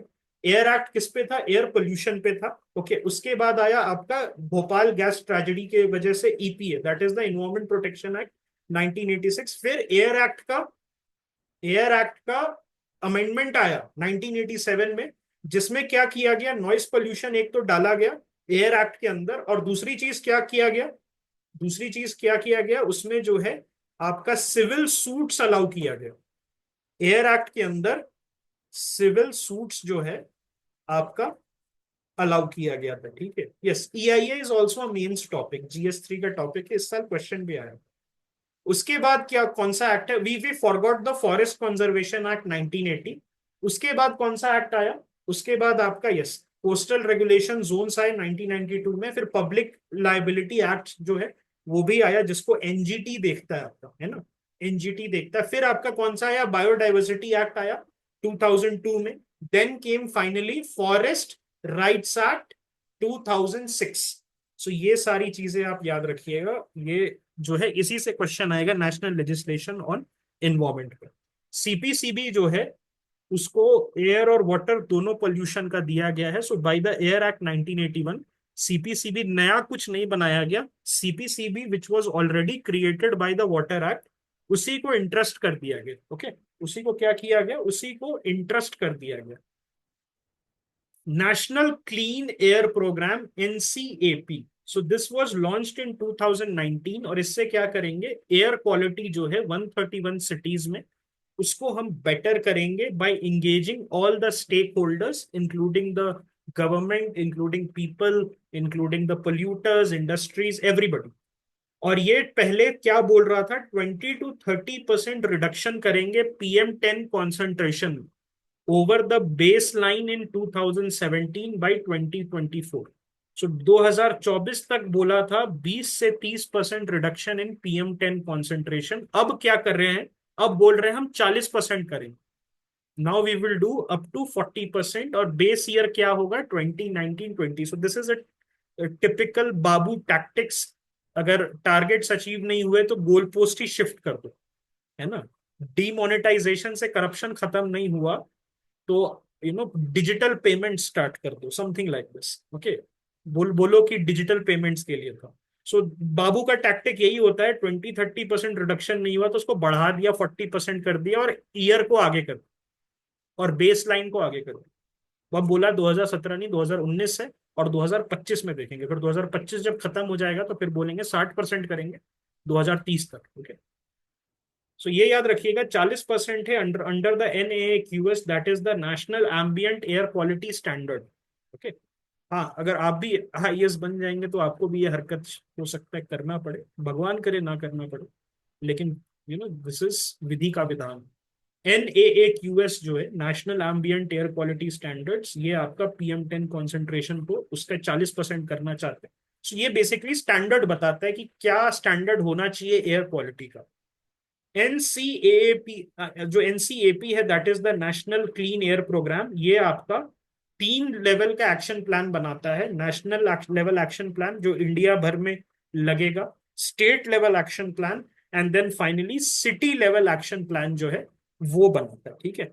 National ambient air quality monitoring program, NAMP, ये आपका एनसीएपी के पहले आया था। एनसीएपी कब आया था, 2019 में।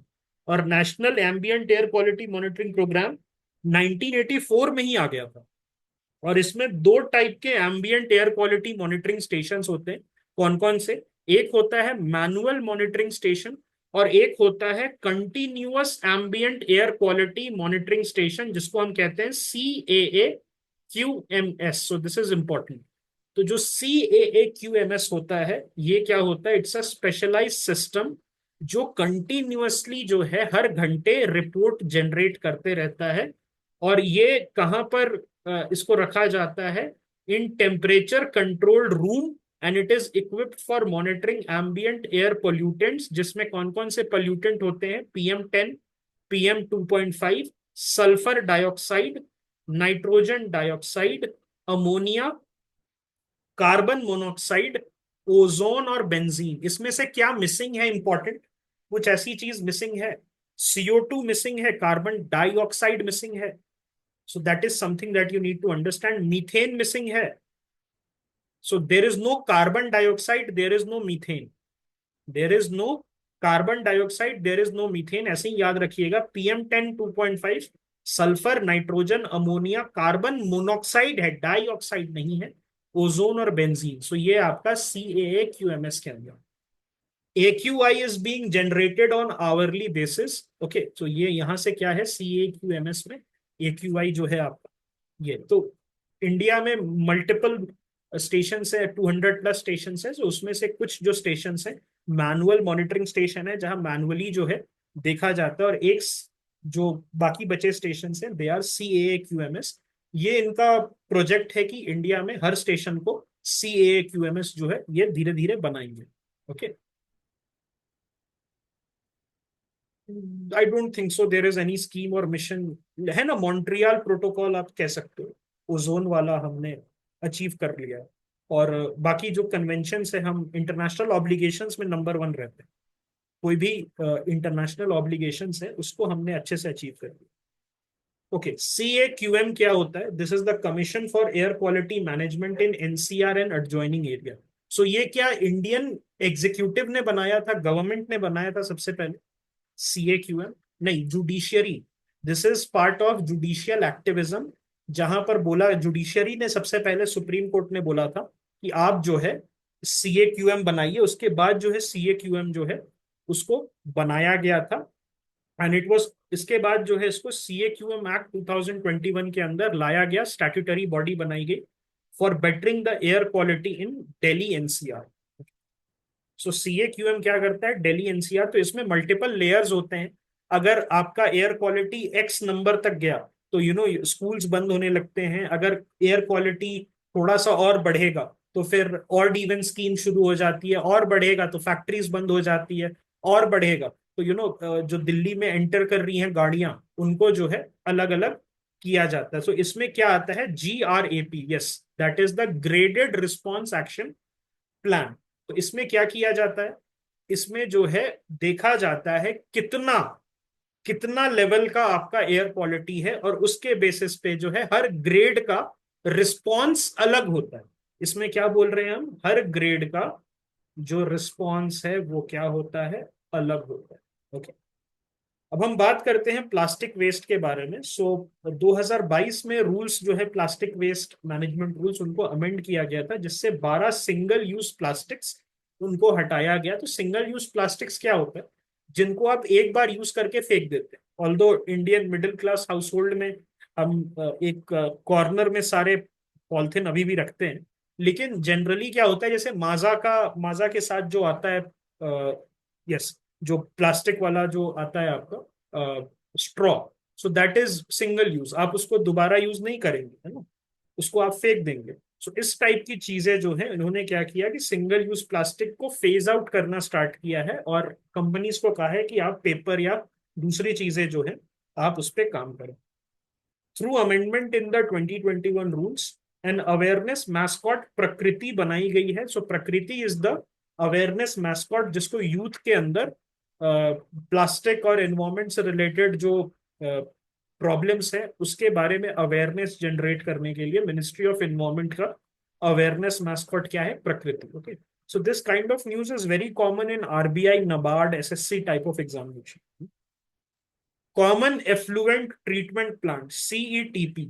सो ये वेस्ट वाटर ट्रीटमेंट और वाटर कंजर्वेशन इसके प्राइमरी ऑब्जेक्टिव है, कॉमन एफ्लुएंट ट्रीटमेंट प्लांट का।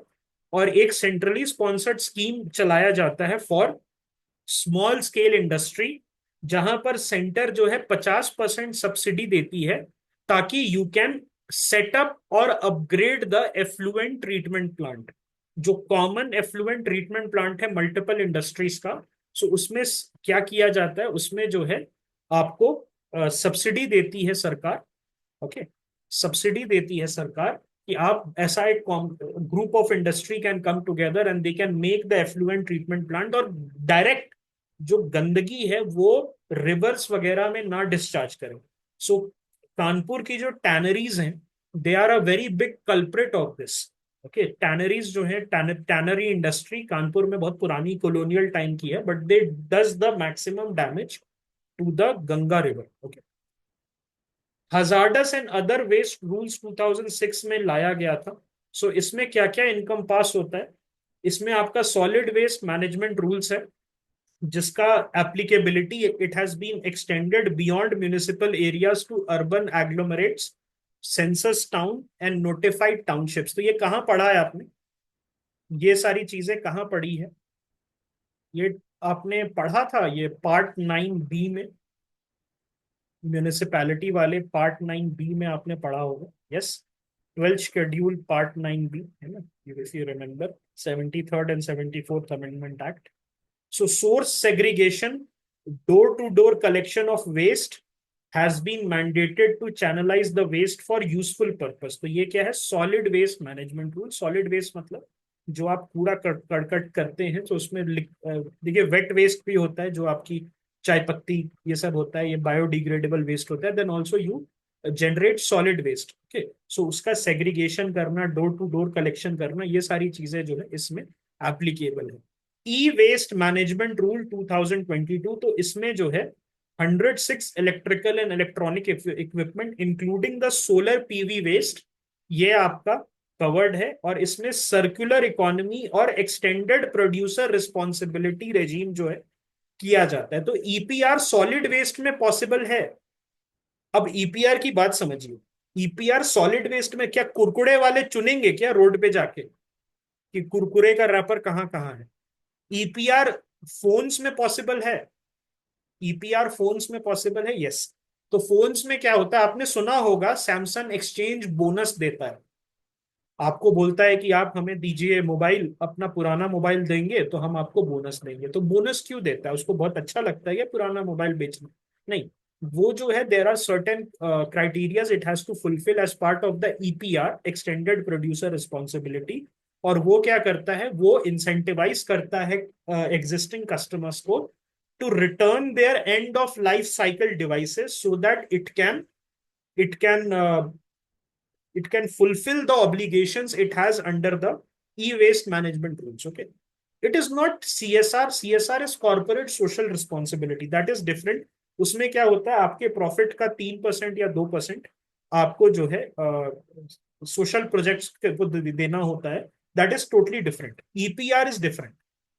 ईपीआर जो है this is different, this is extended producer responsibility. मतलब सिर्फ बेच के आपने मोबाइल बेच दिया, आपकी रिस्पॉन्सिबिलिटी वहां खत्म नहीं हुई। यहां वर्ड देखिए, एक्सटेंडेड प्रोड्यूसर रिस्पॉन्सिबिलिटी। एक्सटेंडेड मतलब आपकी जो रिस्पॉन्सिबिलिटी है एज अ प्रोड्यूसर वो एक्सटेंड कर दी गई, एक्सटेंडेड प्रोड्यूसर रिस्पॉन्सिबिलिटी। ओके, और ये ई वेस्ट रिसाइकलिंग जो है वहां पर आपके काम आएगा।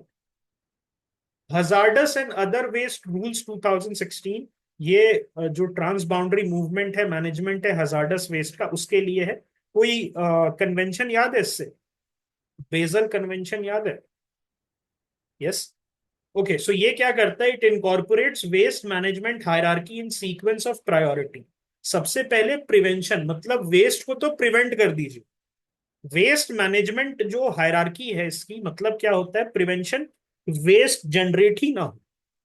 मेरे मेरे पास एक हजार्डस हजार्डस मटेरियल है, मैं ऐसा काम करूं कि वो वेस्ट बने ही ना हो, सबसे पहला ऊपर वो रहेगा। अगर वो पॉसिबल नहीं है तो दूसरा है minimisation, that is the minimisation of waste. अगर वो पॉसिबल नहीं है तो रीयूज, अगर रीयूज पॉसिबल नहीं है तो रिसाइकिल, अगर रिसाइकिल पॉसिबल नहीं है देन रिकवरी, और अगर रिकवरी भी पॉसिबल नहीं है फिर safe disposal.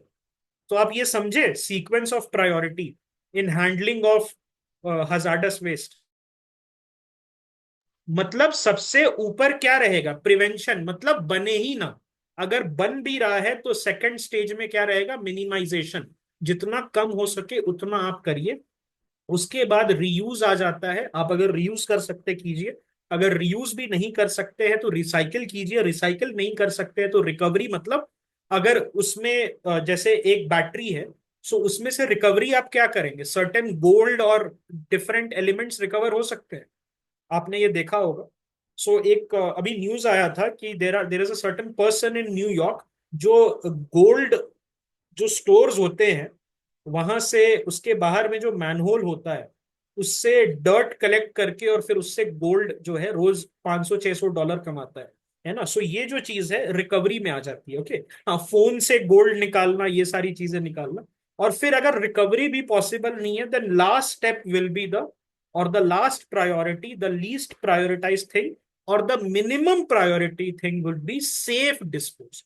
Not only disposal, but safe disposal under the 2016 rules. Okay. And this applies to every occupier of the disposal facility. जो जो काम कर रहा है डिस्पोजल फैसिलिटी में उस पे ये एप्लीकेबल होगा।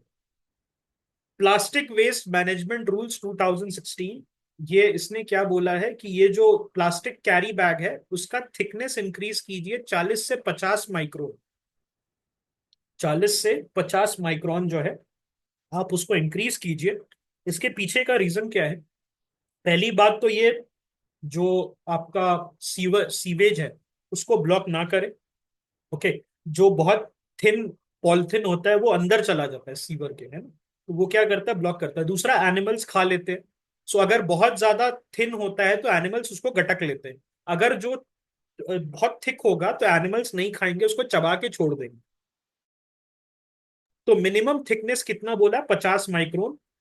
और first time cover plastic sheets का मिनिमम थिकनेस भी 50 माइक्रोन होना चाहिए। और प्लास्टिक वेस्ट मैनेजमेंट फी दिया जाएगा किस पे, रिटेलर्स और स्ट्रीट वेंडर्स पे। अगर कोई रिटेलर या स्ट्रीट वेंडर प्लास्टिक का बैग यूज कर रहा है तो उस पे plastic waste management fee levy किया जाएगा टू डिस्करेज देम। ओके, इनको डिस्करेज करने के लिए। Then battery waste management rules 2022 ये आ जाता है आपका। ये क्या कर रहा है, ये बैटरी रूल्स 2001 को रिप्लेस कर रहा है। और ये जो रूल होता है it covers all types of battery including electric vehicle. तो आप समझ रहे 2001 का रूल को रिप्लेस क्यों करना पड़ा, because EV became a reality. 2001 में only ICE engine was there, अब जो है ईवी आ गया तो they had to update the rule in 2022। अब इंडस्ट्रियल बैटरी और electric vehicle battery are also there. और इसमें भी एक्सटेंडेड प्रोड्यूसर रिस्पॉन्सिबिलिटी है। मतलब ओला, आपने सुना ओला का ये रहता है कि आप उस ओला को वापस कर सकते हैं battery, and then they will give you some discount as well. Last में जब आपका बैटरी खत्म हो जाएगा then you can give back to Ola, and then Ola will give you some discount. BYD को आप दे सकते हैं, महिंद्रा जो भी प्रोड्यूस कर रही है EV companies, they will give you some discount. तो ये किसके अंदर आता है, एक्सटेंडेड प्रोड्यूसर रिस्पॉन्सिबिलिटी, जिसमें जो प्रोड्यूसर है अपनी रिस्पॉन्सिबिलिटी फुलफिल करने के लिए कंज्यूमर्स को इंसेंटिवाइज कर रहे हैं सो दैट उनका जो रिस्पॉन्सिबिलिटी है वो फुलफिल हो जाए। Okay, so producers of the battery are responsible for refurbishment and recycling of waste batteries. उसके बाद ऐश यूटिलाइजेशन नोटिफिकेशन आया है 2021 में, जो कि 1999 का नोटिफिकेशन को रिप्लेस करता है। सो इसमें क्या हो रहा है, फ्लाई ऐश, जितने भी थर्मल पावर प्लांट्स है वो क्या करते हैं, फ्लाई ऐश जनरेट करते हैं। It is very good for the environment. Is it a true statement और a wrong statement? The answer is no, it is a wrong statement. Fly ash is not good for the environment. It is poisonous for the environment. It is deadly for the environment. So इन्होंने क्या बोला है, according to the ash utilization notification, 100% ash utilization होगा from generated from coal and lignite based thermal power plant. तो जो thermal power plant कोल से electricity और lignite से इलेक्ट्रिसिटी बना रहा है वो आपका जो ऐश निकलेगा एज अ बाई प्रोडक्ट उसका 100% यूटिलाइजेशन करेगा। ओके, उसका क्या करेगा, 100% यूटिलाइजेशन। अब इसमें दो टाइप के ऐश हैं। एक ऐश है जो कि करंट ऐश है, मतलब आप अभी जो इलेक्ट्रिसिटी प्रोड्यूस कर रहे हैं उससे जो बाई प्रोडक्ट ऐश आया है, तो उसका विद इन 3 to 5 years जो है आपको 100% यूटिलाइज करना। और जो आपके पास लेगेसी ऐश है, व्हाट इज लेगेसी ऐश, जो आपके पास पहले से ऐश पड़ा हुआ है, उसको आपको 10 साल के अंदर डिस्पोज ऑफ करना। ओके। और अगर आप नहीं कर रहे हैं within 3 to 5 years current ash and 10 years legacy ash, आप पे इन्वायरमेंट कंपनसेशन लगाया, फी लगाया जाएगा, आप पे पेनल्टी लगाई जाएगी as a thermal power plant. और इसमें कॉन्ट्रैक्टर्स जो है road construction, dam, mining etcetera within 300 kilometre radius of thermal power plant, they will have to use the ash और ऐश बेस्ड प्रोडक्ट, जिसमें क्या आता है, ब्रिक्स आता है, जिसमें आपका ash, fly ash based bricks in the road construction, आप जो है सीमेंट के साथ फ्लाई ऐश मिक्स कर रहे हो, है ना। अब इंटरनेशनल कन्वेंशंस की हम बात करते हैं, तो इसमें आपका बेजल कन्वेंशन आ जाता है, which regulates the trans boundary movement of hazardous waste, and India ratified this in June 1992। तो हजार्डस वेस्ट क्या है बेसिकली, आप जो है जैसे अभी न्यूज आया था कि कनाडा का जो हजार्डस वेस्ट था उन्होंने फिलीपाइंस भेज दिया था, and the ex president Rodrigo Duterte he was very angry with Canada, क्योंकि कनाडा को बोला था दिस इज रिसाइक्लेबल वेस्ट, लेकिन उसमें क्या था, adult diapers, hazardous injections, used injections, ये सारी चीजें उन्होंने भेज दिया था। सो ये बेजल कन्वेंशन क्या करता है, ये एक तरीके से प्रोटेक्ट करता है लो इनकम कंट्रीज को from the dumping of waste by high income countries. Okay. और इसमें जो है मिनिस्ट्री ऑफ एनवायरनमेंट ने एक प्रायर इन्फॉर्म्ड कंसेंट मैकेनिज्म जो है वो बनाया है for import and export of hazardous waste under the hazardous waste rules. अब हम रॉटरडैम कन्वेंशन की बात करते हैं। So Rotterdam convention is based upon prior informed consent procedure for certain hazardous chemical, और इंडिया ने 2005 में इसको एसीड किया। और डेजिग्नेटेड नेशनल अथॉरिटी कौन है, who is the designated national authority of Rotterdam convention? So आपको लग सकता है कि मिनिस्ट्री ऑफ एनवायरमेंट है, नहीं, मिनिस्ट्री ऑफ केमिकल, फर्टिलाइजर और ministry of agriculture is the DNA, that is the designated national authority. Okay. So इस चीज को याद रखिएगा। लेकिन ऑफिशियल कॉन्टैक्ट कौन किससे आप करेंगे, तो मिनिस्ट्री ऑफ एनवायरमेंट से करेंगे। This feature is similar, designated national authority Stockholm convention का सेम है। It is the ministry of chemical and fertiliser and ministry of agriculture, and the official contact point is also ministry of environment in Stockholm convention. So Rotterdam convention में हम क्या कर रहे हैं, hazardous chemical. सो इसमें क्या होता है, डिफरेंट एनेक्स्चर्स में बांटा जाता है, जिसमें सर्टेन केमिकल्स ऐसे होते हैं जिनका इंफॉर्मेशन, रॉटरडैम की मैं बात कर रहा हूं, ऐसे हजार्डस केमिकल होते हैं जिनका इंफॉर्मेशन आपको देना होता है टू द कंट्री जिसको आप एक्सपोर्ट कर रहे हैं। लेकिन certain chemicals are so hazardous, certain chemicals are so hazardous that आपको जिन जिन कंट्री में आपकी शिप रुकेगी उनको भी बताना हो। सो डिफरेंट केमिकल क्लासिफिकेशन होता है, जिसमें सर्टेन केमिकल्स में जो कंट्री एक्सपोर्ट कर रही है उसको इंपोर्टिंग कंट्री, जो कंट्री अंदर ले रही है अपने, उसको बताना होगा कि देखो ये जो केमिकल है this is harmful and this is band in my country.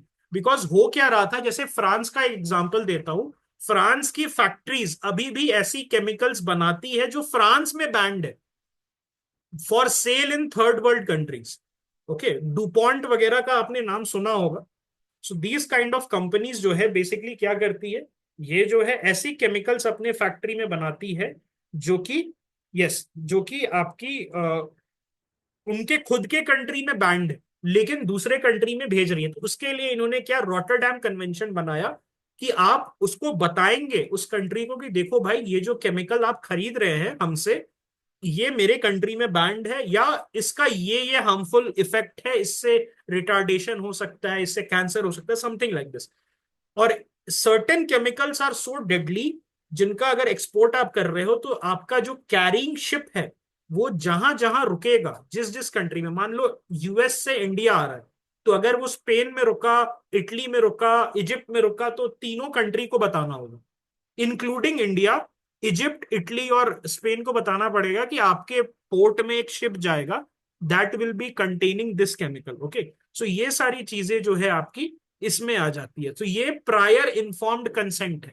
This is part of the prior informed consent, मतलब आपका कंसेंट है तभी जो है हम इसमें लेंगे। Okay, so this is something which comes under the Rotterdam convention. Okay, so इस चीज को आप याद रखिए।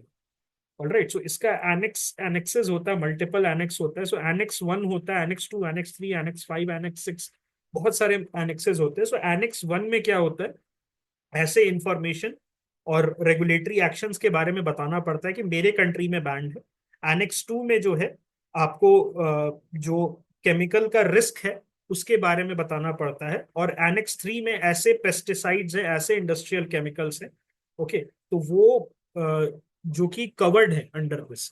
ऑलराइट, सो ये सारी चीजें जो है आपको इसमें देखना होता है। ऑलराइट, अब हम बात करते हैं स्टॉकहोम कन्वेंशन के बारे में। So this is under the persistent organic pollutant. Okay, so ये परसिस्टेंट, पहले 12 केमिकल्स थे। तो 12 केमिकल्स को हम क्या कह रहे हैं, 12 केमिकल्स को हम क्या कह रहे हैं, डर्टी डजन। हम कह रहे हैं डर्टी डजन। उसके बाद उसका एम्बिट बढ़ा के 23 कर दिया गया।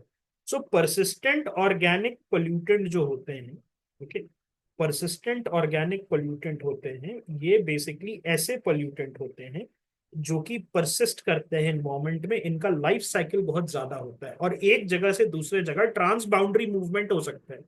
ये डेडली क्यों है, मान लिया कि पाकिस्तान में निकल रहा है, इंडिया की कोई गलती नहीं है, तो ट्रांस बाउंड्री मूवमेंट होके इंडिया में आके they are wrecking havoc. Okay, so ये पीओपी जो है आपका, ये यस, बायो मैग्निफिकेशन अक्यूमुलेशन वगैरह जो है, it can do it. Okay, alright, उसके बाद जो है इंडिया रैटिफाइड इन 2006, और under the article 7 of the Stockholm convention आपको एक नेशनल इम्प्लीमेंटेशन प्लान बनाना है, एनआईपी। तो India, since it has ratified this, so India ने अपना एनआईपी बनाया, किसके हेल्प से, जीईएफ, ग्लोबल इन्वायरमेंट फैसिलिटी की फंडिंग के हेल्प से उन्होंने अपना एनआईपी बनाया। Minamata convention, so this is a globally legally binding treaty on mercury, और ये 2013 में अडॉप्ट हुआ था। इंडिया ने बहुत रिसेंटली 2018 में इसको अडॉप्ट किया है, रैटिफाई किया है। और ये मीनामाटा बे था जापान में, जहां पर मर्क्यूरी जो है छोड़ा गया था फ्रॉम 1931 टू 68। और उसमें एक कॉरपोरेशन था जापान का जिसने क्या किया था, मर्क्यूरी छोड़ा था, और उसके वजह से वहां की फिशेज में बायो अक्यूमुलेशन हो गया था। And when the people ate the fish, it led to severe problems. Okay, in Japan, Minamata bay है जापान में, तो उसी को ऑनर करने के लिए इन्होंने मीनामाटा कन्वेंशन जो है मर्क्यूरी पे रखा था। सो क्या मर्क्यूरी का कोई नंबर है that this amount of mercury is deadly? The answer is no. 2023 prelims का ये क्वेश्चन है। ओके, सो इस चीज को याद रखिएगा। ऑलराइट, और इंडिया जो है उसने रैटिफाई कर लिया 2018 में, but India has got exemption because mercury जो है आयुर्वेद, सिद्धा और यूनानी मेडिसिन में यूज होता है। आयुर्वेद, सिद्धा, यूनानी मेडिसिन में, तो India has got exemption for that.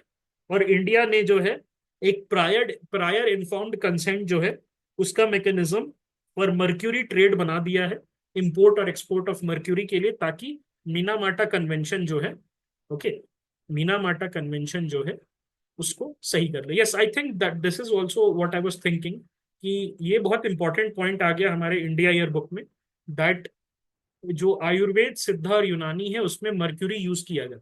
Okay, so this is important. All right, और क्या है हमारे पास? सो हमारे पास जो है रामसार कन्वेंशन है। Ramsar convention is related to what? So Ramsar convention जो है वो आपका ईरान 1971 में वेटलैंड से रिलेटेड।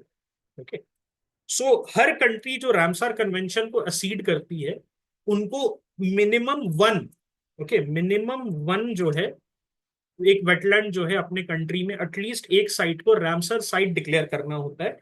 और रामसर साइट्स जो है, दे बेसिकली ऐसे वेटलैंड जो है जो कि उनका इंपॉर्टेंस को समझ रहा है। वेटलैंड जो है they are methane traps. Okay, ये क्या करता है, मीथेन बहुत ज्यादा रिलीज करता है, इसका मैनेजमेंट इसीलिए इंपॉर्टेंट है। ओके। दूसरी चीज क्या है, there is something which is known as the Montreux record. So पूरे लाइफ टाइम में मॉन्ट्रिक्स रिकॉर्ड में इंडिया से 3 साइट्स गए हैं, और अभी currently 2 sites. There are 2 sites, total 3 sites historically. Okay, total 3 sites historically, 2 sites right now. और Montreux record बहुत गर्व की बात है।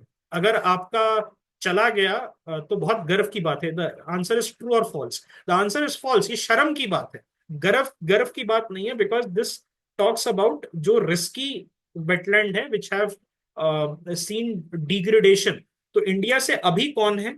अभी जो है हमारे पास Chilik, not Chilika lake, Keibul Lamjao, Loktak lake, and then we have the Bharatpur bird sanctuary. ठीक है, so that is there. Yes, उसके पहले चिलिका लेक था विच हैज बीन, पहले चिलिका था, उसको बाद में उस पर काम किया हमने, तो हम हटा सकते हैं उसको। Okay, so this is there. NGT जो है, नेशनल ग्रीन ट्राइब्यूनल, ये 2010 में सेटअप हुआ था, और एनजीटी एक्ट के थ्रू हुआ था। और ये आपका, it is bound by the code of civil procedure. Is it true or false? The answer is no. Tribunals are generally not bound by the code of civil procedure. They are guided by the principle of natural justice. They are guided by the principle of natural justice. So ये चीज आप याद रखिएगा। ये क्या क्या करता है, डब्ल्यूपीए एक्ट कवर्ड है एनजीटी में। एनजीटी में WPA act, the answer is no. NGT में डब्ल्यूपीए एक्ट कवर्ड नहीं है। इसका प्रिंसिपल बेंच दिल्ली में बैठता है। ये ईपीए जो एक्ट है आपका 1986, पब्लिक लाइबिलिटी, ओके, उन बेसिस पे जो है, बायोलॉजिकल डाइवर्सिटी, इन सब पे आपका देता है अपना। सो एनजीटी जो है, it covers a whole lot of act. Okay, national green tribunal जो है वो बहुत सारे एक्ट्स कवर करता है। सो ये आपको याद रखना है कौन कौन से नहीं करता। ओके, सो इसमें से जो है, ये डब्ल्यूपीए 1972 नहीं करता है। सो ये चीज आप याद रखिएगा। और फॉरेस्ट राइट्स एक्ट नहीं करता है 2006। बाकी क्या करता है, water act, water cess act, forest conservation act, air act, environment protection act, public liability insurance act, और बायोलॉजिकल डाइवर्सिटी एक्ट करता है। ओके, इन सबको कवर करता है। दो नहीं करता है, डब्ल्यूपीए और एफआरए। ओके, इन दोनों को नहीं करता। ऑलराइट, एनजीटी, इसका प्रिंसिपल बेंच जो है वो दिल्ली में है। जोनल बेंच इसका कहाँ है, पुणे, कैलकाटा, भोपाल, चेन्नई में है। और उसके साथ साथ सर्किट बेंचेस भी इसके एग्जिस्ट करते हैं, वो हमारे लिए इंपॉर्टेंट नहीं है। ओके, उसके साथ साथ जो है, wildlife institute of India, ये कहाँ पर है? ये जो है देहरादून में है। और ये ministry of environment and forest का एक, आप कह सकते हो, ऑटोनोमस इंस्टीट्यूट है। ऑलराइट, और उसके बाद we have the IGNFA, Indira Gandhi national forest academy. तो ये इंडियन फॉरेस्ट सर्विस वालों के लिए होता है। सो IGNFA जो है, ये कहाँ पर है, वेयर इज इट लोकेटेड? ये भी आपका वहीं लोकेटेड है, देहरादून में लोकेटेड है। यहीं पर आई थिंक वो, क्या नाम है उसका, निधि राजदान की बेटी का नाम क्या है, निधि राजदान, तो Sonia Razdan, but what is her name, Alia Bhatt. उसकी जो मूवी आई थी student of the year, I think वहीं यहीं पर इसका शूटिंग हुआ था, if I am not wrong, है ना? ऑलराइट, ठीक है। और then there is one more, ICFRE। Okay, that is the Indian council of forestry research and education. ये आपका देहरादून में है। सो देहरादून में बहुत सारे फॉरेस्ट से related, it make sense, Uttarakhand जो है फॉरेस्टेड एरिया है वहां पर। ओके, सो बहुत सारे जो है आपके ICFRA, that is the Indian council of forestry research and education. IGNFA, Indira Gandhi national forest academy, और ये जो है आपका इससे रिलेटेड है। और wildlife institute of India, so ये आपका देहरादून में, ये ऑटोनोमस इंस्टीट्यूशंस हैं आपके, किसके अंदर, मिनिस्ट्री ऑफ इन्वायरमेंट के अंदर। ओके, उसके बाद जो है, इंडिया में अगर हम बात करें, सो वेटलैंड्स कंजर्वेशन रूल्स जो है 2017 में इन्होंने बनाया था। ओके, और वर्ल्ड वेटलैंड डे कब सेलिब्रेट करते हैं? 2 फेब को सेलिब्रेट करते हैं। अभी 2 फेब को इन्होंने नए वेटलैंड्स डाल भी दिए थे। Yes, alright. उसके बाद जो है, blue flag certified beach. So blue flag certified beaches जो है इंडिया में आ रहे हैं। सो ये इस कौन करता है? ये ब्लू फ्लैग सर्टिफिकेशन कौन देता है? फी देता है। FEE is a Denmark based institution, yes और no? FEE is a Denmark based NGO, the answer is yes. Okay, सबसे ज्यादा इंडिया में साइट्स है ब्लू फ्लैग, यस और नो? सबसे ज्यादा, द आंसर इज नो। सबसे ज्यादा कहां पर है? स्पेन में। सबसे ज्यादा रामसर साइट्स कहां पर है? सबसे ज्यादा रामसर साइट यूके में। UK make sense, it's a muddy, it's a wetlandy climate है, बॉग्स वहां बहुत सारे होते हैं। यूके में रामसर साइट्स मैक्सिमम है, स्पेन में सबसे ज्यादा बीचेस है, ब्लू फ्लैग सर्टिफाइड बीचेस। इसको आप याद रखिएगा। Okay, alright. उसके साथ साथ जो है इको सेंसिटिव एरिया कहाँ पर हमने डेजिग्नेट किया है? सो वेस्टर्न घाट्स में जो है डेजिग्नेट किया। वेस्टर्न घाट से कौन कौन से रिवर्स निकलते हैं? सो गोदावरी निकलता है, कृष्णा निकलता है, और कावेरी निकलता है। सो उसके साथ साथ बहुत सारे छोटे छोटे रिवर्स और ट्रिब्यूटरीज भी निकलती है। सो वेस्टर्न घाट्स में दो, याद रखिएगा, WG में दो सिस्टम है। एक आपका क्या था इसमें कमिटीज, अगर मैं बात करूं तो दो इंपॉर्टेंट कमिटीज थी। एक था गडगिल कमिटी और एक था Kasturi Rangan committee. Okay, alright. So this was related to the protection of Western Ghats. Alright. So eco sensitive area जो है यहाँ पर, वाई? बिकॉज वेस्टर्न घाट्स में बहुत सारे एंडेमिक स्पीशीज आपको मिलते हैं। सो अभी न्यूज आप पढ़ते होंगे द हिंदू में, तो वहां पर बहुत बार आपको आता होगा कि this frog was found, this snake was found. तो मैक्सिमम कहाँ मिलता है? मैक्सिमम वेस्टर्न घाट्स में मिलता है। सो एंडेमिक बहुत सारे हैं वहां पर, इसीलिए हॉटस्पॉट है, और इसीलिए जो है उसको इको सेंसिटिव एरिया बनाना चाह रहे हैं। The states are happy with this, yes और no? The state are happy with the eco sensitive area declaration? The answer is no. Karnataka जो है उसने क्या कहा है? वी आर नॉट हैप्पी, और उसको फिर से रीलुक करने की जरूरत है, बिकॉज इससे डेवलपमेंट रुक रहा है। ओके, बिकॉज अगर आप इको सेंसिटिव एरिया डिक्लेयर कर देंगे, so it becomes very difficult to get permission to construct. Okay, so yes, this is also there. Alright. Green credit programme जो है, ग्रीन क्रेडिट प्रोग्राम, इसको नोटिफाई किया गया under the environment protection act 1986। और कब इसको नोटिफाई किया गया? 2023 में। और इसमें क्या कर रहे हैं? इसमें ग्रीन क्रेडिट प्रोग्राम में वॉलेंट्री प्लांटेशन करा रहे हैं। क्या कर रहे हैं? वॉलेंट्री प्लांटेशन एक्टिविटी करा रहे हैं अक्रॉस द कंट्री। और जब आप वॉलेंट्री प्लांटेशन करेंगे, so you will be awarded these green credit. Okay, आपको जो है ये ग्रीन क्रेडिट मिलेगा, फिर आप उसको ऑफसेट कर सकते हैं, उसको यूज कर सकते हैं इन ऑफसेटिंग। ऑलराइट। सो ये जो है आप इसको रिमेंबर कर सकते हैं, ठीक है। So what else do we need to remember, अगर मैं बात करूं? यस। सो अगर मैं बात करूं related to COP 28, so COP 28 में जो है व्हाट वी सॉ, वहां पर जो है क्लाइमेट चेंज के बारे में था। सो COP 28 कहां पर था? It was in Dubai. And COP 29 किधर था? COP 29 किधर था? अजरबैजान में, बाकू में था। और COP 30 किधर होगा? COP 30, COP 30, UNFCCC का बेलेम, ब्राजील। ओके, सो ये चीज आप याद रखिएगा, है ना? और ये जो है इंडिया क्या करता है? सो इंडिया जो है बहुत बढ़ चढ़ के हिस्सा लेता है। सो ग्लोबल मीथेन प्लेज में इंडिया है कि नहीं? जो ग्लासगो में ग्लोबल मीथेन प्लेज इन्होंने लिया था, the answer is no. Why?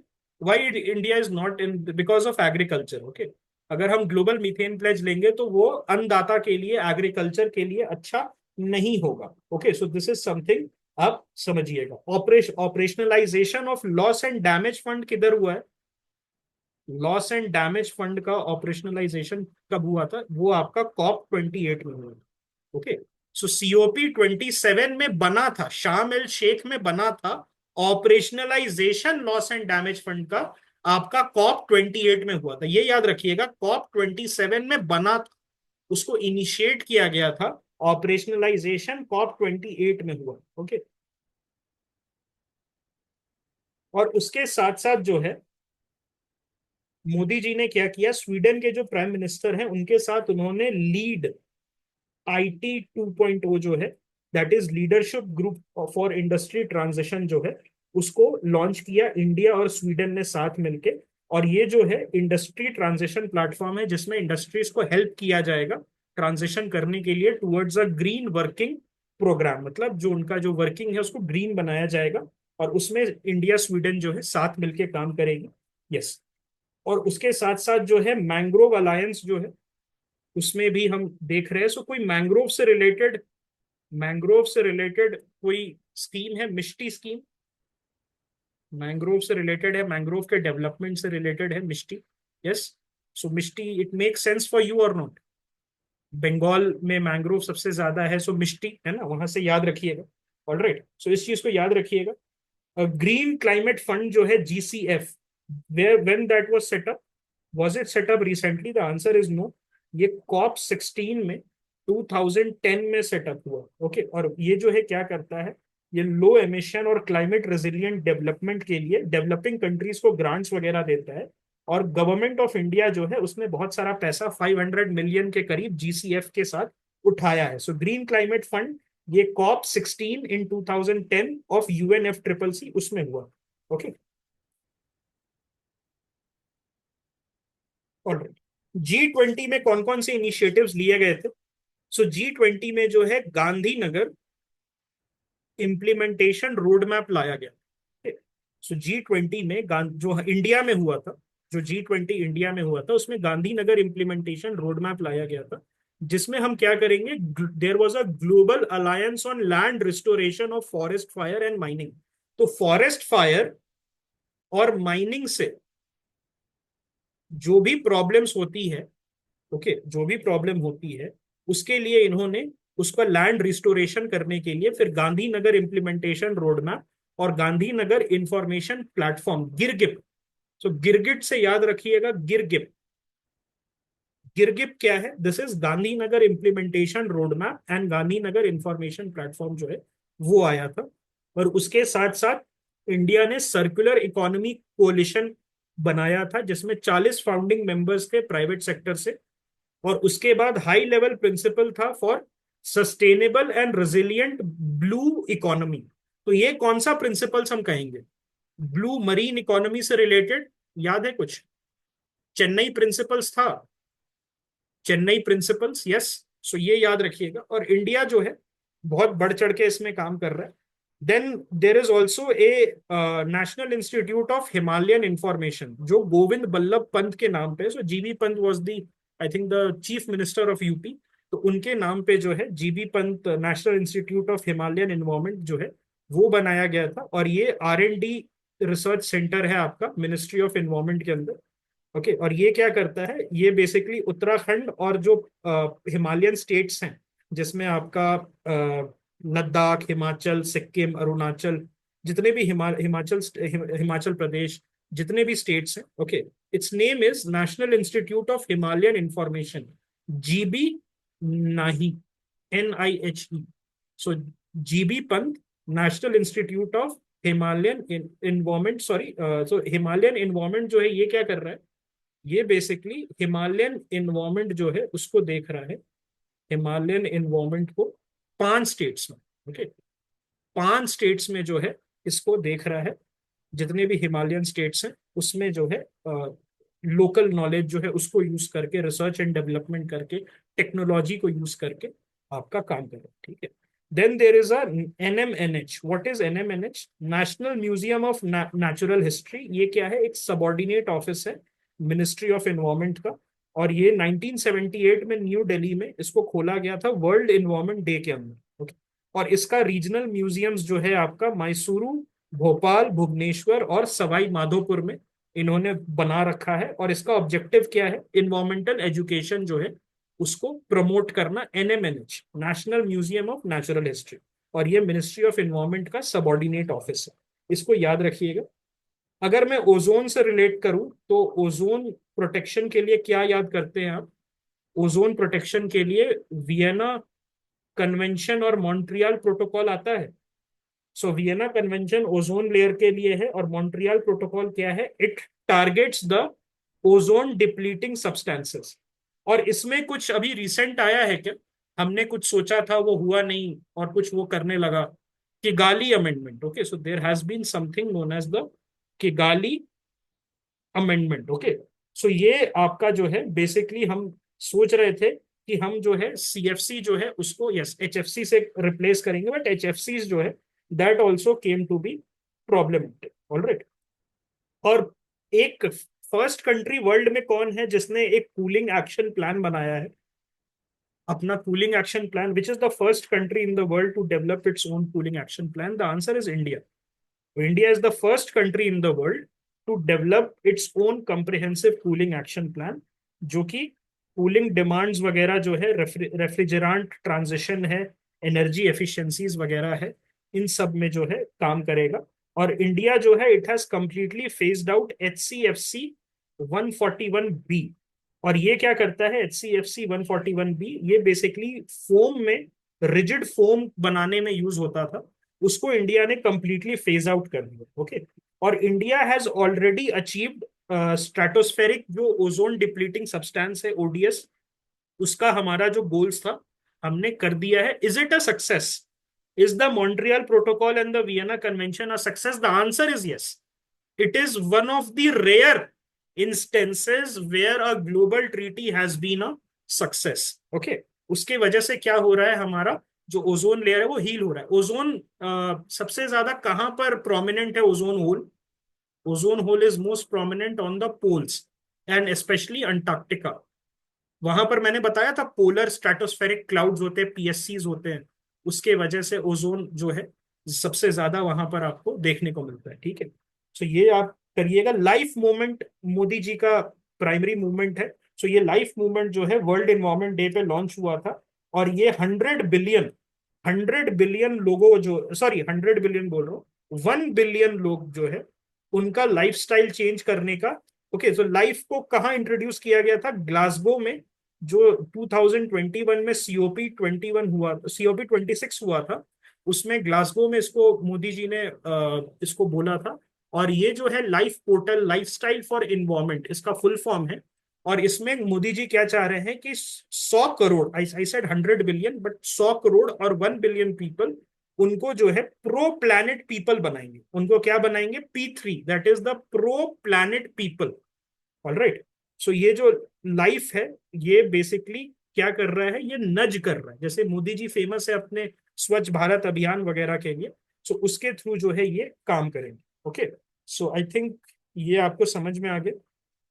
एक और लास्ट चीज हम डिस्कस कर लेते हैं. NAPCC, this is the national action plan on climate change. और इसके अंदर जो है आपका 8 नेशनल मिशन है. Yesterday also we discuss this. कौन कौन से नेशनल मिशन है इसके अंदर? सोलर एनर्जी का, एनर्जी एफिशिएंसी का, सस्टेनेबल एग्रीकल्चर का, हैबिटेट का, वाटर का, हिमालयन का, इकोसिस्टम का, ग्रीन इंडिया का, और strategic knowledge on climate change और ह्यूमन हेल्थ का. तो 8 इसके मिशन हैं NAPCC के अंदर. Alright. So this is something that you remember. Solar energy से रिलेटेड है, एनर्जी एफिशिएंसी से रिलेटेड है, ह्यूमन हेल्थ से रिलेटेड, उसके नॉलेज से रिलेटेड, हिमालयन इकोसिस्टम को बेटर करना, ग्रीन इंडिया बनाना, sustainable habitat, agriculture and water uses. Okay. So ये सारा जो है आपका NAPCC के अंदर आ जाए.